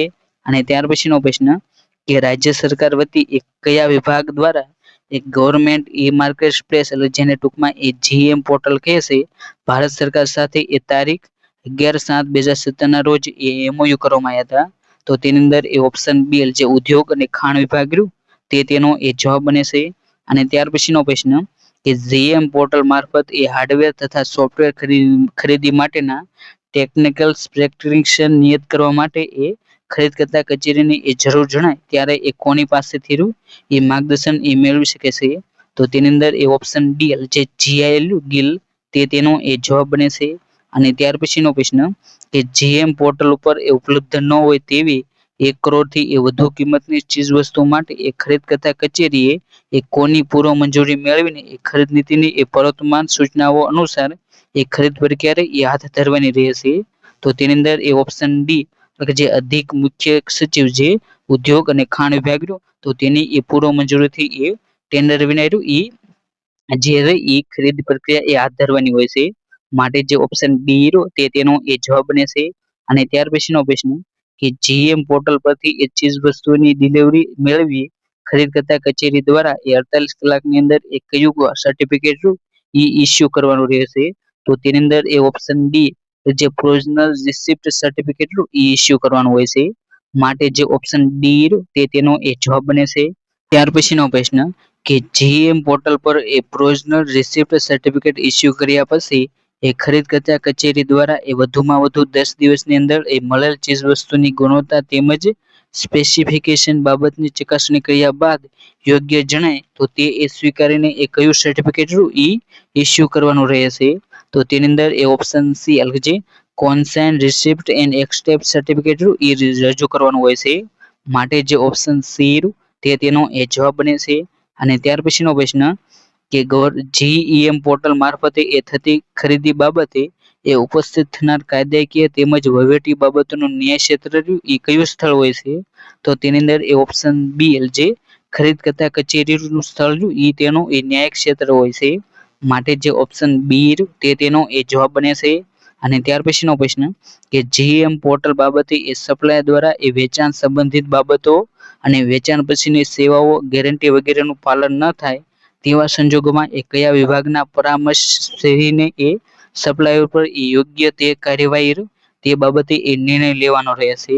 તો તેની અંદર એ ઓપ્શન બી જે ઉદ્યોગ અને ખાણ વિભાગ તે તેનો એ જવાબ બને છે. અને ત્યાર પછીનો પ્રશ્ન કે GM પોર્ટલ મારફતે એ હાર્ડવેર તથા સોફ્ટવેર ની ખરીદી માટે એ ટેકનિકલ સ્પેસિફિકેશન નિયત કરવા માટે જે ખરીદકર્તા કચેરીની જરૂર જણાય તો ત્યારે એ કોની માર્ગદર્શન એ લઈ શકે છે. તો તેની અંદર એ ઓપ્શન ડી જે GIL તે તેનો એ જવાબ બને છે. અને ત્યાર પછીનો પ્રશ્ન કે સામાન્ય રીતે એ કોઈ ચોક્કસ આઇટમ માટે એક જ ઉત્પાદક બજારમાં ઉપલબ્ધ હોય અને સદર આઇટમની એ વિશિષ્ટ જરૂરિયાત હોય તો તેવા કિસ્સામાં એ કયા પ્રકારની ખરીદી તે કરવી યોગ્ય રહેશે. તો તેને એ બ્રાન્ડેડ આઇટમ એ કહેવામાં આવે છે. માટે જે ઓપ્શન એ તે તેનો એ જવાબ બને છે. અને ત્યાર પછીનો પ્રશ્ન કે ઈ પ્રોક્યોરમેન્ટ કાર્યપ્રણાલીના ઠરાવ તારીખ 22/11/2006 માં એ ઓનલાઈન ઈ પ્રોક્યોરમેન્ટ ટેન્ડરિંગના કેટલા ફાયદા એ જણાવવામાં આવ્યા છે. તો તેની અંદર એ ઓપ્શન ડી જે 10 ફાયદા એ તમને જણાવવામાં આવ્યા છે. માટે જે ઓપ્શન ડી 10 તે તેનો એ જવાબ બને છે. અને ત્યાર પછીનો પ્રશ્ન કે આપેલ વિકલ્પો પૈકી એ ઈ પ્રોક્યોરમેન્ટ કાર્યપ્રણાલીના ઠરાવ તારીખ 22/11/2006 અન્વયે એ કયા પ્રકારની ખરીદી કરી શકાય છે. તો તેની અંદર એ વાહનની ખરીદી, પ્લોટ અને મશીનરીની ખરીદી, ફર્નિચરની ખરીદી તે તમામ ખરીદી એ કરી શકાય છે. માટે જે ઓપ્શન ડી ઉપરોક્ત ત્રણે તે તેનો એ જવાબ બને છે. અને ત્યાર પછીનો પ્રશ્ન કે ઈ પ્રોક્યોરમેન્ટ કાર્યપ્રણાલીના ઠરાવ તારીખ 22/11/2006 અન્વયે ઈ ટેન્ડરિંગ માટે એ સર્વિસ પ્રોવાઇડર જે નોડલ એજન્સી તરીકે એ કોને નિયુક્ત કરવામાં આવ્યું છે. તો જે નોડલ એજન્સી રહી તો તે તરીકે એ એનકોડ સોલ્યુશન જે એ ડિવિઝન ઓફ GNFC લિમિટેડ તો તેની એ સબસિડિયરી છે. તો તેને એ નોડલ એજન્સી તરીકે એ નિયુક્ત કરવામાં આવ્યું છે. માટે જે ઓપ્શન બી એનકોડ સોલ્યુશન તે તેનો એ જવાબ બને છે. અને ત્યાર પછીનો પ્રશ્ન કે ઈ પ્રોક્યોરમેન્ટની કાર્યપ્રણાલી હેઠળ એ કેન્દ્ર સંસ્થા જે નોડલ એજન્સી કઈ સમિતિને એ સમયાંતરે એ પ્રગતિ અહેવાલ જે પ્રોગ્રેસ રિપોર્ટ એ રજૂ કરવાનો રહેશે. તો જે આ પ્રોગ્રેસ રિપોર્ટ ઈ પ્રોક્યોરમેન્ટની કાર્યપ્રણાલી તો તે એમ્પાવર્ડ કમિટી જે ઈસી તો તેને એ રજૂ કરવાનો થશે. માટે જે ઓપ્શન એ એમ્પાવર્ડ કમિટી તે તેનો એ જવાબ બને છે. અને ત્યાર પછીનો પ્રશ્ન કે આપેલ વિકલ્પો પૈકી ઈ પ્રોક્યોરમેન્ટની કાર્યપ્રણાલી હેઠળ એ ઓનલાઈન ટેન્ડર બાબતે એ સપ્લાયર્સ અને કોન્ટ્રાક્ટરો માટેના એ લાભો એ તમારે એ જણાવવાના છે. તો તેની અંદર એ ઓપ્શન એ જે ટેન્ડર સંબંધિત એ તમામ માહિતી એક જ જગ્યાએ એ ઉપલબ્ધ થઈ તે એ તેનો ફાયદો રહેલો છે. માટે જે ઓપ્શન એ તે તેનો એ જવાબ બને છે. અને ત્યાર પછીનો પ્રશ્ન કે ઈ પ્રોક્યોરમેન્ટની કાર્યપ્રણાલી બાબતે એ સરકારી ઠરાવ ક્રમાંક SPO એ આ જે ક્રમ જે ઠરાવનો ક્રમ તે તારીખ એ 22/11/2006 એ કયા વિભાગ દ્વારા એ બહાર પાડવામાં આવ્યો હતો. તો જે આ ઠરાવ એ ઉદ્યોગ અને ખાણ વિભાગ તો તેના દ્વારા એ બહાર પાડવામાં આવ્યો હતો. માટે જે ઓપ્શન સી તે તેનો એ જવાબ બને છે. અને ત્યાર પછીનો પ્રશ્ન કે ખાતાકીય ખરીદ સમિતિના તારીખ 28/1/2003 ના ઠરાવ અન્વયે એ રેટ કોન્ટ્રાક્ટને લગતી કામગીરી રહી એ કોને કરવાની હોય છે. તો જે રેટ કોન્ટ્રાક્ટને લગતી કામગીરી રહી CSPO હોય તો તેમને એ કરવાની હોય છે. માટે જે ઓપ્શન બી CSPO તે તેનો એ જવાબ બને છે. અને ત્યાર પછીનો પ્રશ્ન કે ખાતાકીય ખરીદ સમિતિના ઠરાવ 28/1/2003 ના અન્વયે એ કઈ કચેરીના અધિકારીની હાજરી મીટિંગમાં એ ફરજિયાત કરેલ છે. તો જે આ જે ખરીદ સમિતિ હોય તો તેની અંદર એ ફરજિયાત હાજરી ઈ જે CSPO કચેરી તો તેના અધિકારીની એ કરવામાં આવી છે.